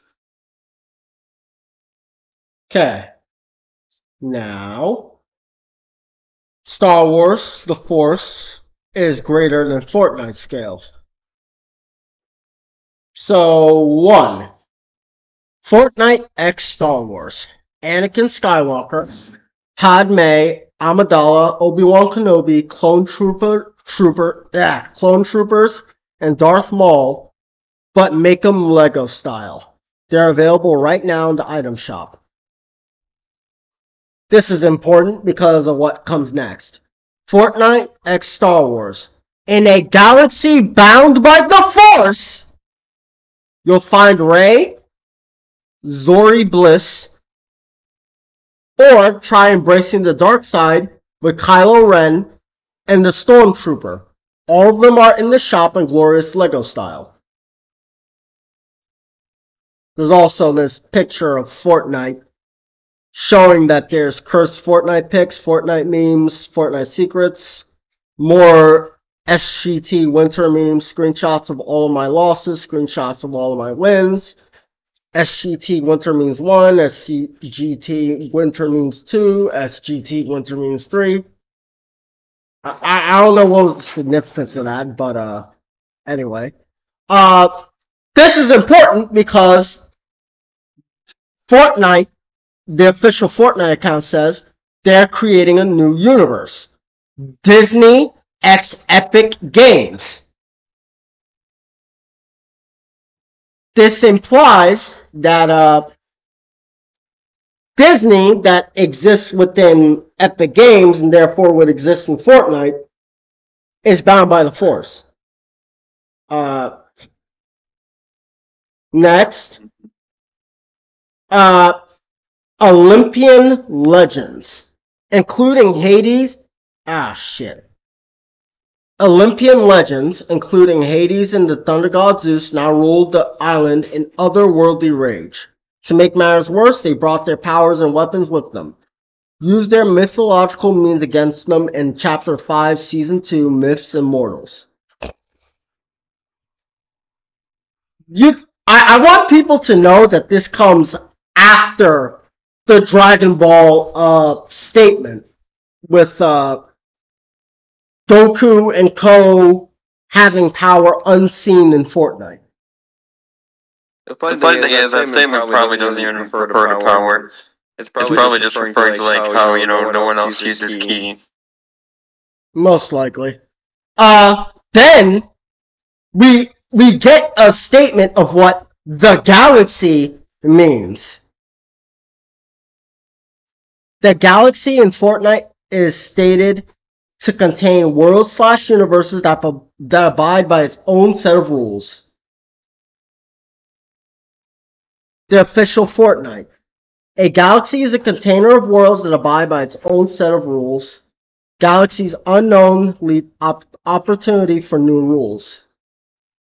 So they're not just using the galaxy as some type of small part of the universe. Instead, the galaxy contains universes in other galaxies. So I don't want to hear that downplay for Star Wars, bro. Bleach fans, if you like Star Wars Captain Multisolar, though. No. Okay. So yeah, Fortnite, bound by Star Wars. I would go into more detail about why this is busted, but I'll just leave it at this. And if you guys want the scans, I'll just post it out there. You want to tell them how ridiculously high this is in Marvel? It's ridiculously high. Well, let's just say that, spoilers, Thor, from a recent era in Marvel, but not too recent, works with Galactus on dealing with a threat called the Black Winter. This entity was responsible for Galactus's omniverse being destroyed. Well, one of the many reasons, but a very significant reason. And this entity, the Black Winter, threatened the eighth cosmos.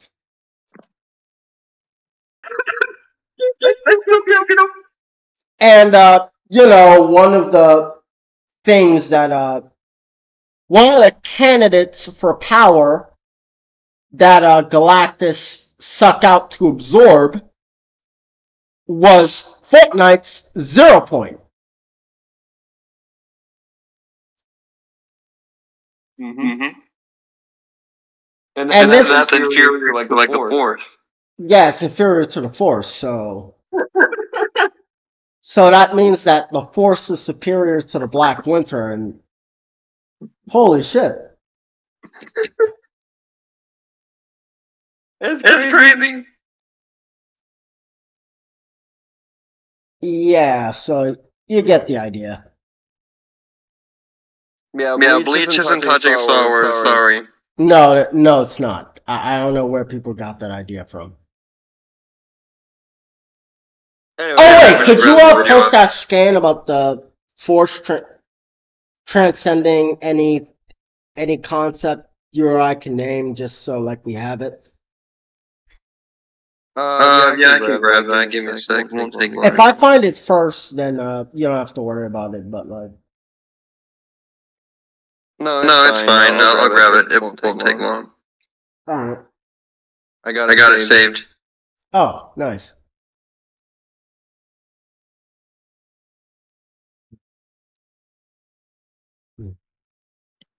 This. In fact, since I'm grabbing that, I might as well grab these as well.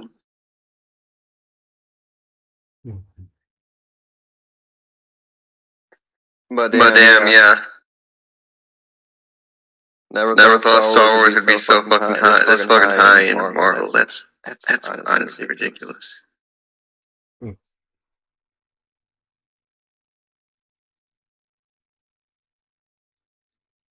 Me. Send this.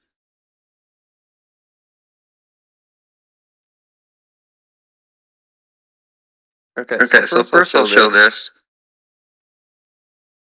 And no, for people who are about to say, no, this isn't hyperbole. It really isn't at all. It's also pronounced hyperbole, and yeah. But yeah, you get it. You get the point. It's just very literal. Even Vader knows it. Yep. Just because he can't do anything, because there's certain things he can't do, bringing Padme back from the death. Well, that doesn't mean the Force can't do anything. I'm so drained that I just can't read anything, so I'm just going to that's fine. Just you guys just show this. I'm just going to show the scans. You guys can read it. Yeah, that makes sense. We've been reading a lot. Yeah. How long have we been going on? It's been hours, hasn't it? Probably like 2 hours, probably reaching maybe even three, I don't know. And then one more scan for that part at least. Not only that, but the force self-state encompasses life and death, mean any force.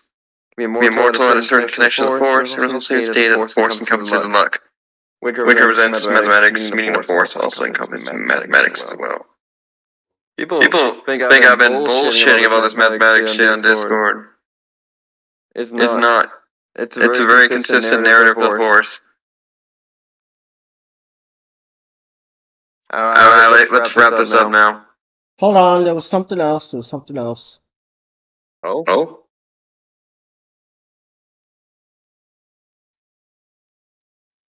Oh wait, I think I know what you're referring to. Forgot to send it. There it is. I can read this. This is pretty short. The force, the supreme binding energy of the Star Wars cosmos. The force exists beyond all mathematics and reasoning. As well as all concepts that you and I can name.